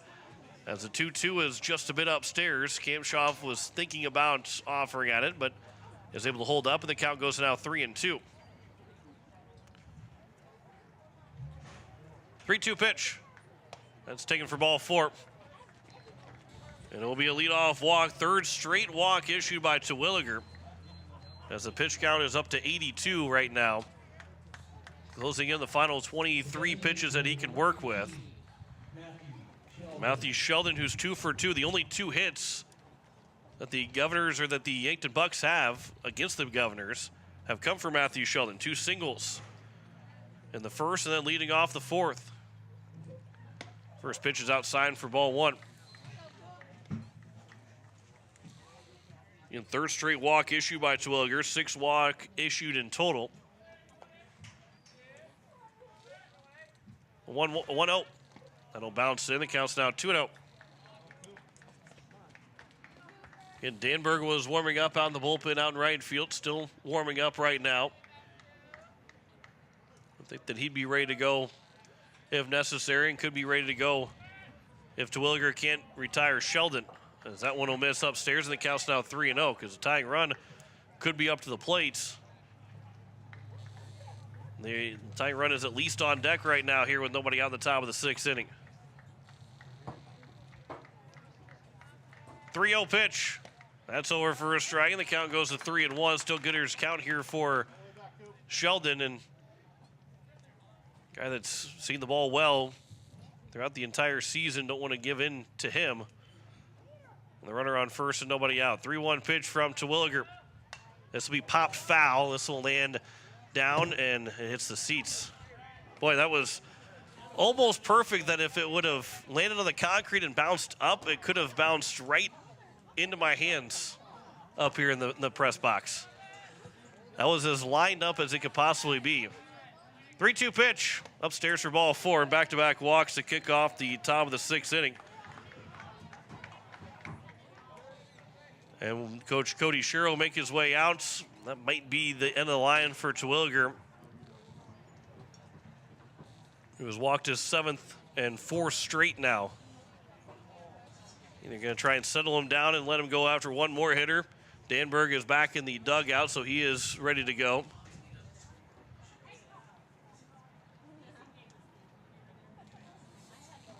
And a guy that, again, is for Twilliger, who's had himself a really good day, but you look at his last 4 batters with 4 walks. He's, I hate to use the word bailed out, but Charlie Simpson has really helped him out, more so than bail him out.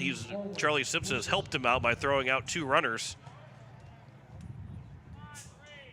to get out of that 5th inning, but it's been a struggle since the first man in the 5th inning flew out on 1 pitch to the center fielder. Been 4 straight walks since then. Here is Owen Wishon. He's showing bunt, and he will bunt the ball foul.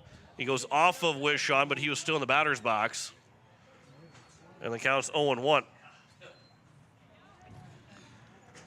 That's an interesting strategy, too. Obviously, with the being a 3-0 ball game, you want to try and get guys into scoring position. But, again, Twilliger having walked 4 straight guys, maybe putting the bunt on for Wishon. Maybe you wait. You don't want to wait with 1 strike to try and bunt, but you're almost trying to give the Governors an out where, and this will hit him. So now the bases are loaded. So it does not turn out in the Governors' favor, and that will end the day for Cooper Twilliger. The tying run is now on base. Well, maybe it won't end the day quite yet. The bases will be loaded here for Easton Fieser.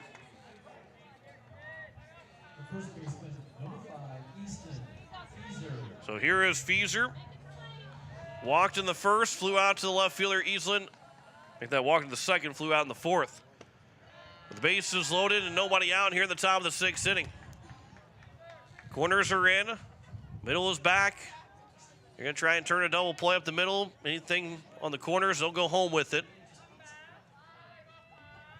1-0 pitch. That'll miss low, and the count's now 2-0.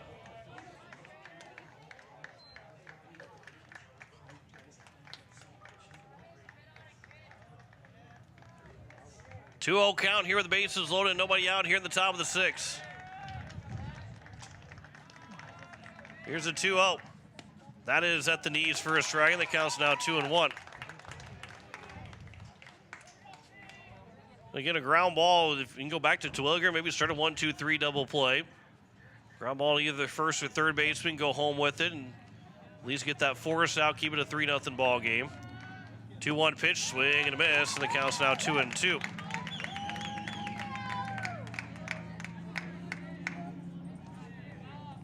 Trying to retire Fieser here with the bases loaded and nobody out in the top of the 6th inning. Here's a 2-2. Missing low and inside. The count's now 3-2.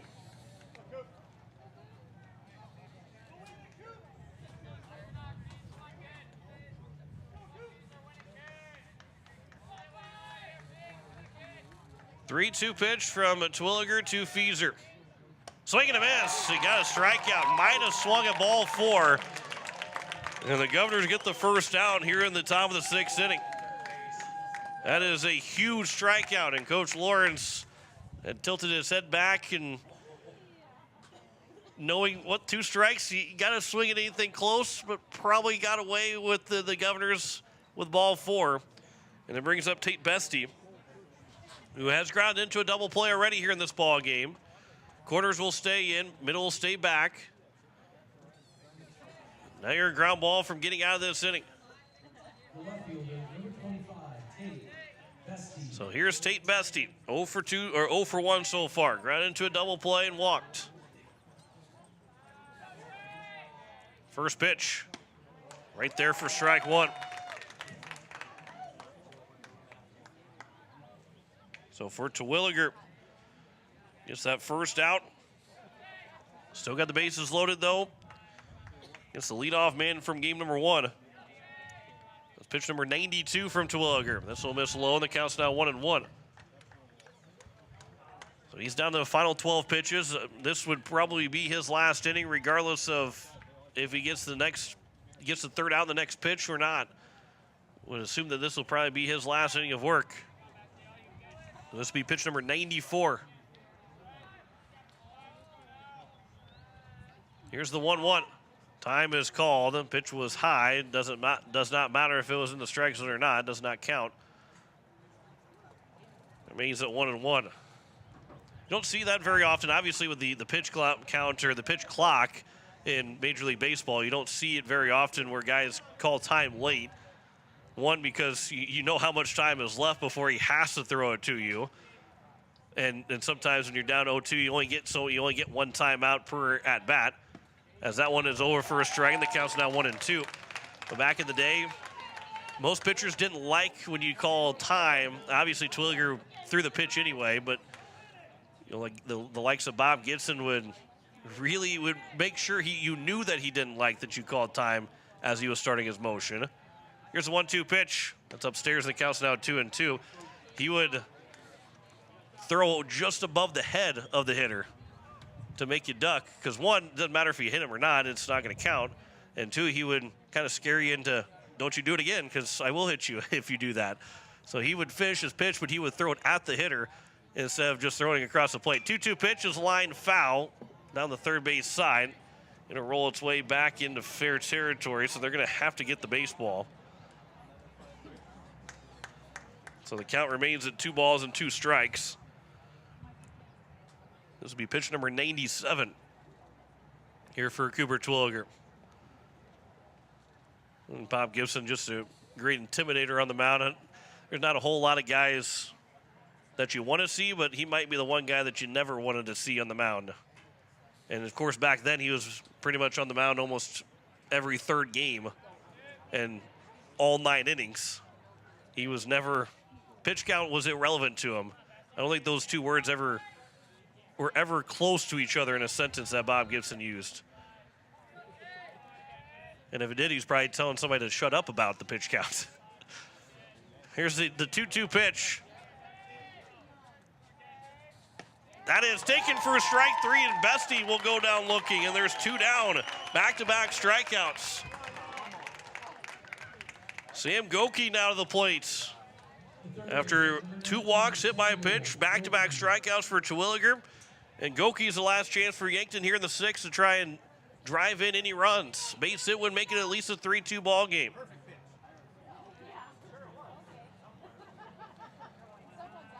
Twilliger will come set from the stretch. First pitch. That one's over for strike 1 to Goki. Tim McCarver used to be the catcher for the Cardinals and Bob Gibson, and he never went out and go talk to Bob Gibson because Gibson would have told him that he had zero idea how to pitch. He knew nothing about pitching, so go back and be the catcher. And Tim McCarver definitely listened to him. 0-1 will miss low, and the count's now 1-1. I don't think anybody was going to try and speak your mind to Bob Gibson without having the possibility and the probability of probably backing down to Bob Gibson. Count is 1-1. 1-1 pitch at the letters, counts 1-2. And Twilliger, who loaded the bases with nobody out, he's a strike away from getting out of it. This is pitch number 101 for Twilliger. Potential of his last pitch of the day. And send the Governors with a 3-0 lead at the bottom of the 6th inning. 1-2 pitch. Fly ball into shallow left center field. Stallion will come in and make the catch. Bases loaded, nobody out to the 6th inning. Governors get out of it with nothing. No runs, no hits, no errors. 3 men left on base. We head to the 6th. Pierre Governors, bottom of the 6th. Pierre Governors lead 3-0 on the American Family Insurance Brittany Shuffle by Scoreboard. Back in a minute on KCCR and on YouTube at KCCR Sports. Building a home. It's the biggest investment most of us make in a lifetime. Not to mention, it's a decision that, well, you pretty much live with day and night. The quality of the workmanship stares back at you like a reflection. It also affects the value of your investment. Choosing the right contractor is critical. Kruger Contracting is that contractor. Call 222-2523. Quality workmanship and materials completed on time. Kruger Contracting. In a word, quality. Call 222-2523. AGE Corporation's Contractors and Crane Service is a proud supporter of Pierre Governor Athletics. For almost 60 years, AGE has been building South Dakota. For all your site work construction and crane work needs this season, AGE is here to help. Give them a call. AGE Corporation and Crane Service, 223-2732. That's 223-2732. AGE, proud supporters of local sports. Spencer Eastland will come to the plate to lead off the bottom of the sixth. It is 6, 7, and 8 to make that 7, 8, 9 here for the Governors. In the bottom of the sixth inning with Pierre leading 3-0 on the American Family Insurance Brittany Shufflebein scoreboard. Eastland is just 1 for 2 in this game, but overall 5 for 6 today with 2 doubles. First pitch will be over for strike one. He started out the day 5 for 5 before being retired on the ground out to the shortstop in Kamshoff. 0 for 1, or 0 in 1, and that one will miss outside. The count's 1-1. Pretty good weekend for Eastland here today. There's a line shot, one hop off the second baseman and into into center field. And when you're hot, you're going to stay hot. We're going to give him a base hit. Probably could be an error, but we're going to give Eastland a 6 hit today. Go 6 for 7. Matthew Brewer will come to the plate. And again, if Pierre's on the road, maybe a couple of those hits turn into errors, but you see it everywhere in baseball. The home team dictates the scoring, and a lot of times the home team will give your home squad a few extra base hits that maybe might go the other way around. Here's the 0-1 pitch from Gary to Brewer. Runner takes off. Brewer swings and misses. There is no throw to second, and Eastland will steal it easily. And he is in scoring position to try and add on to this 3-0 lead. Cooper Twilliger threw 101 pitches at the end of that 6th inning. And with only 4 pitches remaining, would assume that he will not come out and pitch in that 7th inning. Here's the 0-2 to Brewer. He'll foul that off of himself, and he stays alive at 0-2. Again, we've got hockey coming up once we're done here on KCCR. They say 5:30 for puck drop, but in the NHL, for some reason, 5:30 means about 5:45 for a puck drop. So we still got several minutes before we would miss any of the action anyway. This will be fouled off the foot of Brewer, and he's beating himself up in the last 2 pitches. Count remains at 0-2. Florida will try and take a 3-1 series lead over Boston and do it on the road after being blown out in Game 1. They've got 2 blowout wins in Game 2 and 3. 0-2 pitch. Brewer swings and misses and will strike out. 1 down here in the bottom of the 6th. And then we'll bring up Dawson Guest, who was 1 for 2. It'll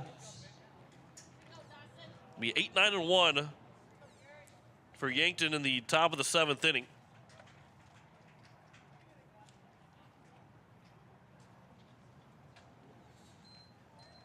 Here's the 0-1 to Getz, or the first pitch to Getz. Ground ball left side. Moving to third is Eastland. The throw to first will be in time, and there's 2 down. And a good play there from Eastland. That slowly hit ball on the left side. A lot of times you don't advance on that, but Eastland, who didn't hesitate, Kamshoff's only play was going to be to first base. It was going to be way too close and probably not really close at all to get Eastland at third. So he moves up to third base, and a wild pitch can make it a 4-0 ball game.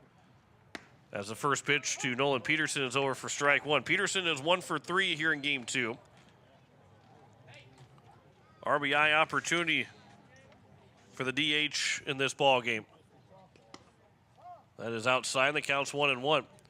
You saw Will Danberg warming up in the right field bullpen at the end of the bottom of the 5th.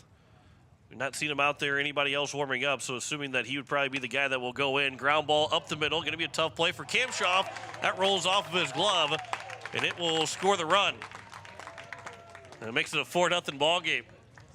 And with that slow roller and the tough play for Kamshoff, might as well keep it a clean, airless game and give a hit to Nolan Peterson and RBI. Everything's a hit. Kind of like slow pitch softball. Nothing really an error. You don't give anybody an error in slow pitch softball. Okay, Kaiser will come to the plate. He's got a triple, scored a run in the 3rd inning.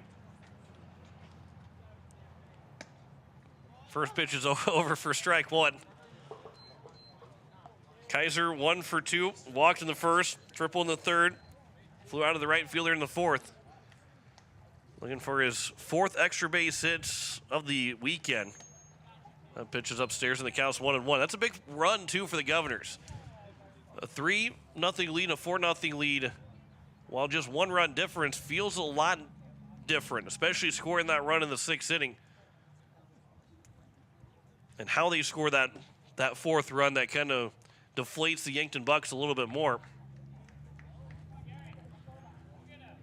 Yankton, who led in that first game, they led 6-4 at the end of 3.5. They led 8-6 at the end of 4.5. Actually, that one's taken for a strike. Make that so they led 6-4 at the end of 4.5 and 8-6 at the end of 5.5. Down 4-0 here. They had a shot to win that first game, which would have kept them away from Pierre, as Kaiser will rip that out into left center field, but it's not going to be enough. And the center fielder in Goebel almost overran it. That ball hit his glove in an awkward spot, and he still made the catch, but a run does score in the inning on 2 hits, no errors, and 1 man left on base. We head to the 7th. Pierre leads 4-0 over Yankton. Back in a minute on KCCR and on YouTube at KCCR Sports.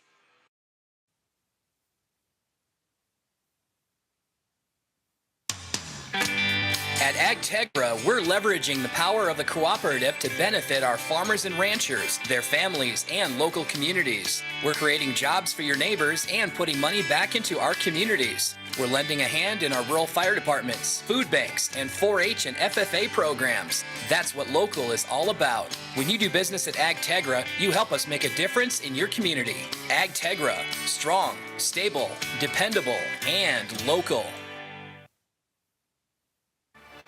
Stolken Peterson LLP has been your local CPA firm for over 40 years, offering tax preparation, bookkeeping, payroll, and consulting services. If your business, farm, or ranch needs professional, accurate, and reliable services, we are your firm. Our clients are our #1 priority. If you need a higher level of accounting service, give us a call at 605-224-5828. That's Stolken Peterson LLP, 222 East Missouri Avenue in Pierre. Will Danberg takes over on the mound, trying to get the final 3 outs here in the regular season finale, and he will go with 8-9-1 in the Yankton Bucks. Cooper Twilliger, he goes 6 innings, allowing 2 hits, no runs, 7 walks, 4 strikeouts, and 101 pitches thrown.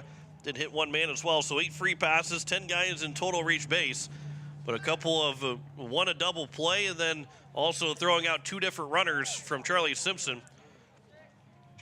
And the biggest one in that 6th inning for Twilliger, working around the bases, loaded and nobody out, to retire the next 3 guys in order to get out of that 6th inning.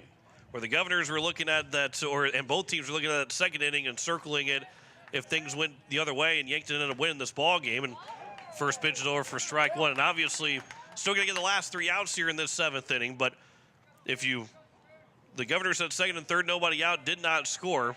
Now Yankton feels the same way. Bases loaded, down 3-0, and nobody out. As Cirque will swing and miss at the 0-1 pitch, and the count's 0-2. They did not score. And then you give up a run in the bottom of the 6th inning. Everything in that 6th inning is really deflating to the Yankton Bucks. They got to find a way to try and score 4 runs here in the 7th inning. Will Danberg, this is his 4th appearance, 2nd relief appearance. 10 innings pitched so far, 16 hits, 11 runs, 8 of them earned. The 1-2 pitch, ground ball on the left side. Hunsley, that's off of his glove. And we'll score that an infield single as well for Evan Cirque. And the 3rd hit of the ball game. Tough play for Hunsley over at 3rd base. As a runner on 1st. Here with nobody out. And we'll have a pinch hitter, as it will be Mark Cottle that will hit. So Mark Cottle will hit for Caden Hughes. Cottle, who threw in game 1 yesterday in that 11-5 win. He threw 5 2/3 innings. Would think that we might see him next Friday, potentially in game number 1. Sam Goki threw all 7 innings in game 2. Even though we saw some really good pitching from both these teams today, that one's over for a strike. The count's 1-1. There's a chance that we don't maybe see any of these same guys pitch again next Friday. I would think that maybe Miles Doyle will throw again for the Governors, and maybe Yankton will have their game 1 starter in Frankie Infelt throw. But overall, I think maybe Cottle and Goki will be the 2 guys that will throw for Yankton, especially in those 2 games that are guaranteed. 2-1 pitch is popped foul, then we'll get out of play, and the count's now 2-2. 2-2 with nobody out, 1 on. Runner at first. Mark Cottle, number 9 man in the batting order. He is sitting in place of Caden Hughes, which, assuming that if Yankton would tie the game up, or at least we'd have a bottom of the 7th inning, that Hughes would come back in and catch. 2-2. Just missing outside from Danberg. The count goes now 3-2. Again, to finish out the totals for Danberg, he's given up 11 runs, 8 of them earned, 7 walks, 15 strikeouts. The ERA at 5.6, the whip at 2.3. And that 3-2 pitch is flown out towards left center field. That is down for a base hit and extra bases. Rolling all the way out to the wall. Stalley will pick it up out in the corner in left center, and it will drive in the run. It is a RBI double. No shutout here in game number 2, and Yankton is on the board. And they get one of those runs back, and it's a 4-1 ball game. And it's the top of the order, and if you're Yankton, this is exactly how you wanted to start this game, or start this 7th inning. And we're going to have a pitching change. So Danberg will come out after throwing just 2 batters, and Dawson Guess will come in to pitch. Nolan Peterson will go to second. But we'll tell you the changes coming up here in just a moment. Back in a minute. You're listening to Pierre Governor Baseball on KCCR. Watching it on YouTube at KCCR Sports. Comtech, your local technology solutions provider, is now located on the truck bypass. With great brands like Bose, Sonos, LG, Samsung, Lenovo, and so much more.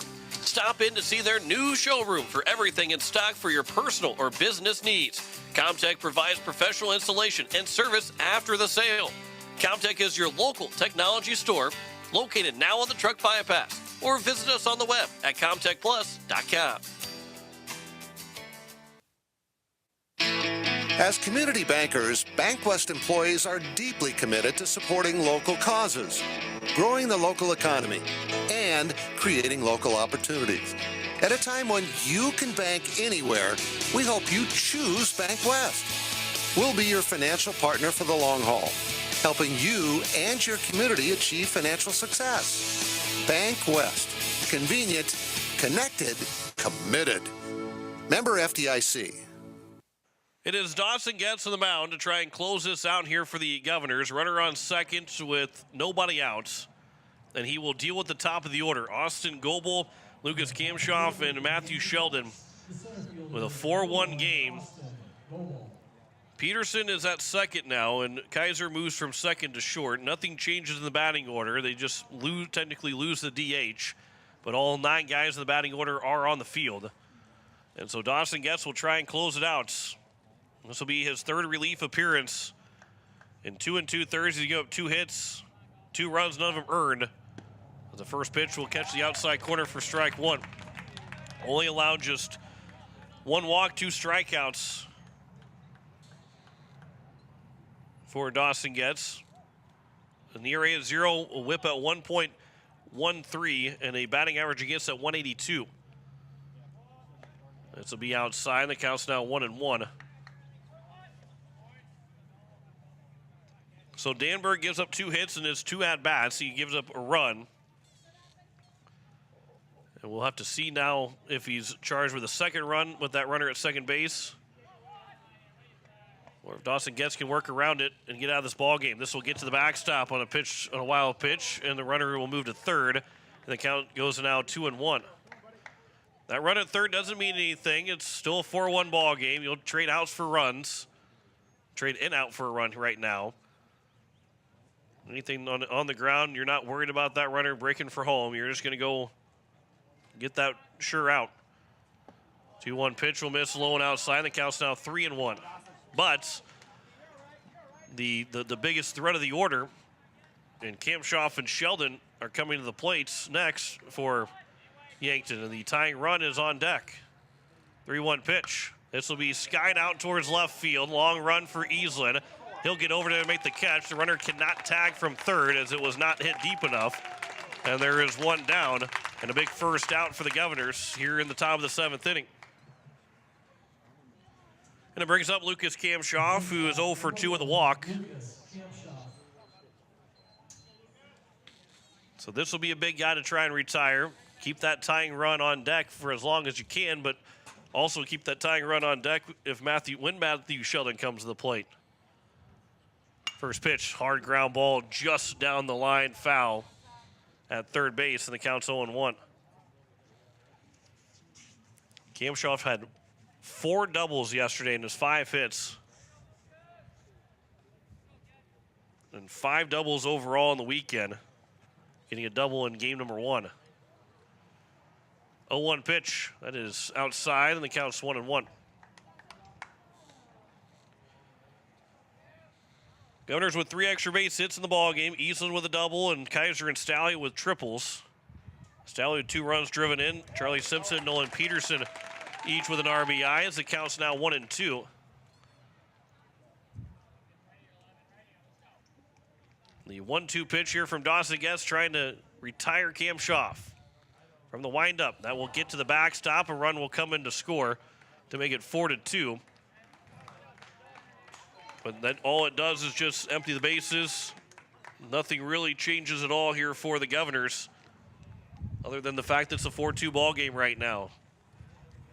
A ground ball would have had the same result. You wouldn't have the same result as run scoring and getting it out. 2-2 pitch here to Kamshoff.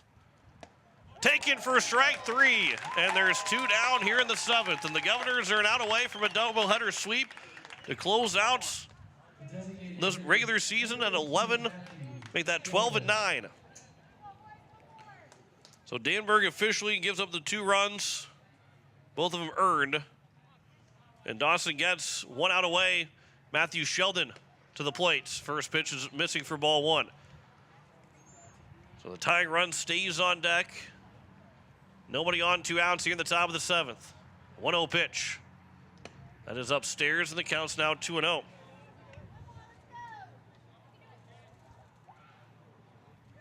You can stay here on KCCR. We've got hockey coming up after we're done. Boston and Florida. That one is fouled back, and the count's now 2-1. Still have not had puck drop. Still about maybe 8 minutes away from puck drop between the Bruins and Panthers. Counts 2-1 here to Sheldon. He is 2 for 2. 2 singles, drew a walk. He's got half the hits for the Yankton Bucks. So 2-1, drops in on the curveball, and the count's 2-2, and the Governors are a strike away from getting a doubleheader sweep. 2-2 pitch. Popped foul. That will get out of play. Well, it landed in front of the netting, but still no chance to be caught. The count remains at 2-2. 1 strike away from knowing our matchups should be the matchups in the playoffs. 2-2 pitch. This will be popped up. Is it playable for anybody over here on the right side? Matthew Brewer overruns it. And it falls foul, and it remains at 2-2. Brewer made a nice play on Friday at the dugout on the first base side. This time was running out of time and overran the ball. Count remains at 2-2. Dawson Getz trying to get the last out. We could be seeing this matchup again on Friday.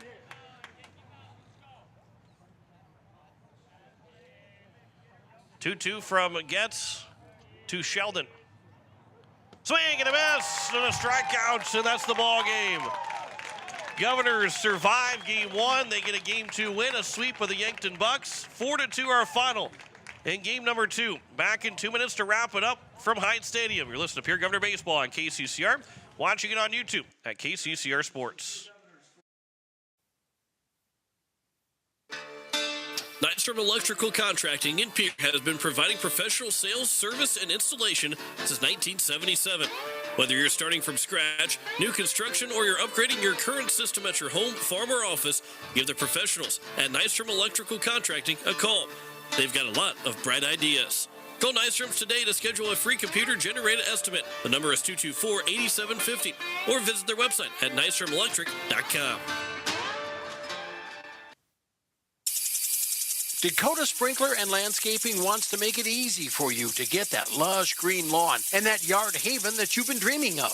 Visit dakotasprinkler.com to make appointments for sprinkler system spring startup, service calls, fall winterization, and landscaping quotes. Trust Dakota Sprinkler and Landscaping's professionals to get you through the planning and installation to make your landscaping needs a reality. Visit dakotasprinkler.com today. With any dream, the wind won't always be at your back. The sun won't always be shining, and some rain is going to fall. American Family Insurance is like a good, solid roof that you can trust to protect your biggest dreams. With plans that could save you up to 23% when you bundle your home and auto. Also, you can continue to dream fearlessly, no matter what comes your way. American Family Insurance. Visit mfam.com to learn how discounts may apply to you. American Family Mutual Insurance Company assigned its operating company, 6000 American Parkway, Madison, Wisconsin. Contact the Brittany Shufflebind Agency, LLC, 224-6627.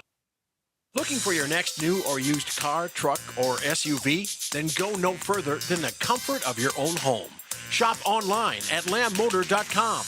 On lambmotor.com, you'll find the vehicles Lambs has in stock. You can schedule a test drive or your vehicle's next tune-up, all online. New or used, shop for it all online, anywhere you are. Lamb Motor has the right vehicle for you. Lamb Motor in Oneida and online, lambmotor.com. Pierre Governors get doubleheader sweep of the Yankton Bucks to close out the regular season. John Wick, they're here on this Sunday evening now as we are into the postgame show, and the Govs looking like they're going to be and should be facing the Yankton Bucks again coming up next Friday. That should get all our matchups set, and by the calculations for me, the Governors will be taking on Yankton the 6-11 matchup. Brookings will take on Roosevelt in the 7-10, and T will host Sturgis in the 8-9. Harrisburg against Washington, the 1-16. Lincoln and Huron, the 2-15. Brandon Valley versus Mitchell in the 3-14. O'Gorman versus Rapid City Central in the 4-13 matchup. And Stevens at 5-12 matchup will host the Jefferson Cavaliers in that playoff series next week, Friday, starting next week, Friday. Governors get 4 runs on 10 hits, no errors, and 7 men left on base in game number 2. 2 runs, 4 hits, no errors, 7 men left on base for the Yankton Bucks. Cooper Twilliger will get the win on the mound. 6 innings of work, 2 hits, no runs, 7 walks, 4 strikeouts. Dawson Getz will pick up the 3-out save. He got 2 strikeouts, does not get charged with any of the runs that scored. They both go to Will Danberg, but Getz gets the final 3 outs, gets the save. Cale Gary will pick up the loss, giving up those 4 runs and 6 innings of work on 10 hits against the Pierre Governors.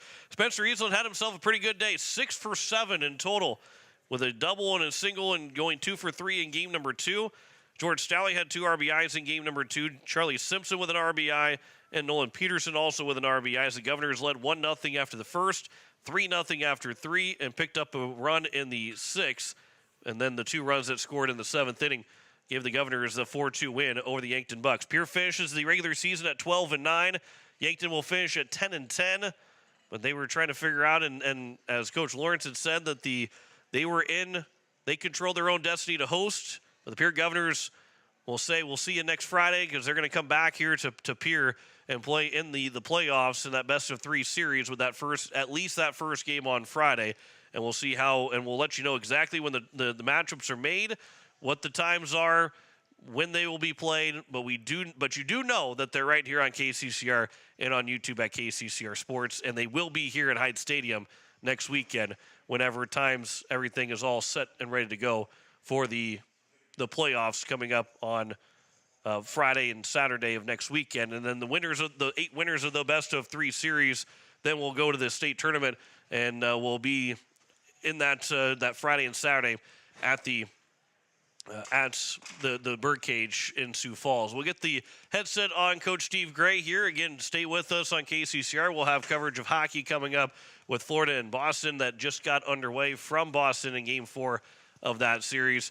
But a doubleheader win, 11-9 in Game 1, 4-2 in Game number 2. And Coach, it's been a couple of challenging days and challenging games for Pierre, effort-wise, consistency-wise, and trying to drive in runs, being game aware, game situation where these were 2 gutty wins and gutsy wins by the Pierre Governors to finish out the regular season and put yourself in a good spot going in the playoffs. Like we talked about, our goal is to be at home now the Friday before graduation, and we've achieved that goal. So that's taking care of business today. That took care of that for sure. And it's I like it when people got come to our place, to win big games. So that's hats off to the boys. They put her together. It wasn't pretty at times, but we did it and hit the baseball better than we've hit in like a month. So that was awesome. Well, by my calculations, Yankton's coming back here next Friday. Okay. So 6-11 matchup would be Pierre versus Yankton. So you see these guys. You saw what they did. Obviously, they got a couple of pitchers they threw yesterday. They had a doubleheader sweep of T yesterday. Right. But what do you see from this Yankton team now that most should be, and like I'm 95% sure we'll be coming back next weekend? One, it's a good hitting team. I mean, they're very athletic. They're very similar to us. Their kids play football, their kids play baseball, they wrestle. They're multi-sport athletes that just like to win, and we're going to have to play well because, I know they were on the back end of their rotation today, and, so I'm not sure what we're going to see come Friday, but, we hit the baseball like that. We're hard to beat. I mean, up and down the lineup, that's the team I remember, rather than our ugly-looking swings the last month or so. Well, 15 runs on 25 hits in 2 games.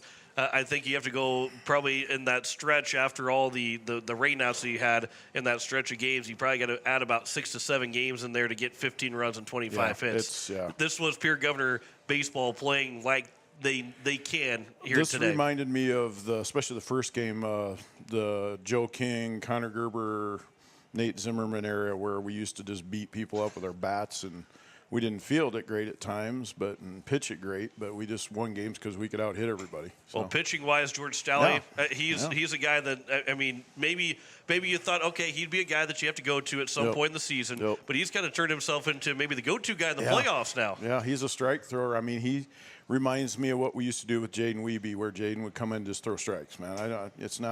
It's coming. Here it comes straight to you, and that's an awesome weapon to have when things go sideways real quick. And, he doesn't take much to warm up. And so it's just a nice weapon to have. Cooper Twilliger goes 6 innings without allowing a run on 2 hits. He walked 7, but he struck out 4 and was able to get some help. Charlie Simpson with 2 big guns at second base. For Twilliger, the walks maybe make the hair. Well, I guess for you and I, our hair doesn't grow gray anymore. Anyway, but it can be a little bit of frustrating at times. But the way he's pitched over the last couple of games, you'll take the walks right now because he's getting guys out and nobody's really getting base hits off. Yeah, it's cool to watch him. He's growing up right before our eyes. I mean, the kid's he's going to be the dude here soon. And it's kind of cool to watch as he's getting a little confidence, like coming in and talking like, okay, what do you got to do better? Man, I can't walk the leadoff guy. Yep, that's what caused all your problems, dude. He knows what he's doing. So I mean, he's got a game plan, and just cool. He's he's going to help us in the next 2 weeks, and Lord knows he's going to help us the next 3 years for sure. Well, Spencer Easlin in his final couple games with the Pierre Governors, absolutely. 4 for 4 in Game 1, 2 for 3 in Game number 2. Just a simple 6 for 7 day to day. A guy that is sure-handed out in the outfield, and at times when he hits the ball well, he hits the ball really well. And that's the biggest concern for Spencer Easlin is being able to hit the ball. He hit the ball really well today, and that's a lot of confidence going in the playoffs. And we got a bunch of streaky guys, and I'm like, if we streak at the right time, things are good. I mean, great to see George Stalley with 2 base hits, solid base hits, because he's way too good of a hitter to be doing what he's been doing lately. And easy to get him back going, get Jetty going. Cade's had some big hits. It's, old dudes are starting, we got a little extra, some work in, and we've seen some better pitching. So as we have a step down sometimes in pitching, it's nice to get them some quality at bats, and, we'll take it. Let's get them in the right mindset and be ready to go coming next week. We kind of talked about, and really, Friday, as long as Yankton's the team and should be, what do you expect from them going into Friday now? They'll have a good game plan. I know Drew very well, and he's a great coach, and he'll have a game plan, and his pitchers are going to go compete. They're competitive guys. It's the same dude you see on Friday night playing football. They don't like to lose at anything, and they'll be ready to go, and so we're going to have to show up and play a little cleaner baseball with our gloves. I mean, we did a couple of bonehead things in that first one to make our pitchers work way too hard. So, but we'll, W's are W's this time of year, and we're just happy as can be to be at home Friday night. I just love when people got to come here.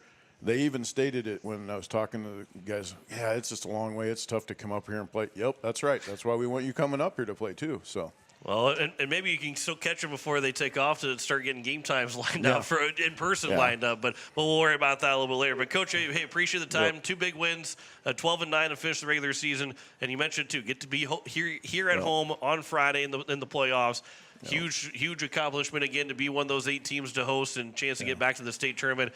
Congrats on those 2 wins today. Thank you. That was big wins, and like I said, kind of challenged the boys and said, hey.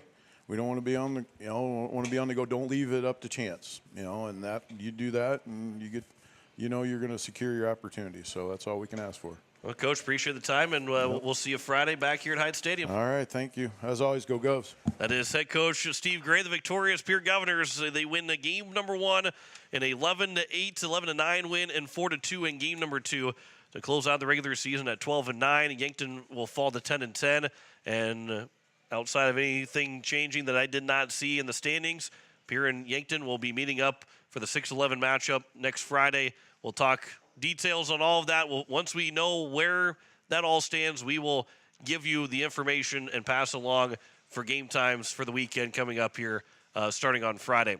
I want to say thanks to Drew McIntyre back at the station. John Wickler here signing off. The Pierre Governors, they win in a doubleheader, 11-9 over Yankton in game 1, 4-2 in game number 2. Stay with us for hockey on KCCR. But an 11-9 win in game 1, 4-2 win, doubleheader sweep for the Pierre Governors over Yankton as we say so long from Hyde Stadium. You've been listening to Pierre Governor Baseball on KCCR and on YouTube at KCCR Sports. Pierre Governor Baseball is brought to you in part by Bank West, Beck Motors, Avera, Todd's Electric, Shane's Pharmacy, and Stulkin Peterson, Walti & Jones, LLP.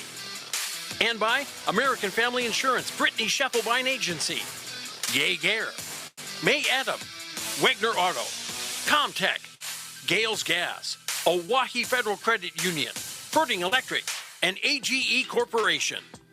Pierre Governor Baseball is also brought to you by Capital City Ford, Lincoln, and Toyota, True Green ChemLawn, Nystrom Electric, Fisher Rounds, Faith Lutheran Church, and CHS River Plains. And by Lamb Motors, First Dakota National Bank, Edward Jones Financial, South Dakota Office of the Attorney General, Division of Consumer Protection, and Dakota Sprinkler and Landscaping. Join us all season here on KCCR and on YouTube at KCCR Sports for more Pierre Governor Baseball. This has been a special presentation of River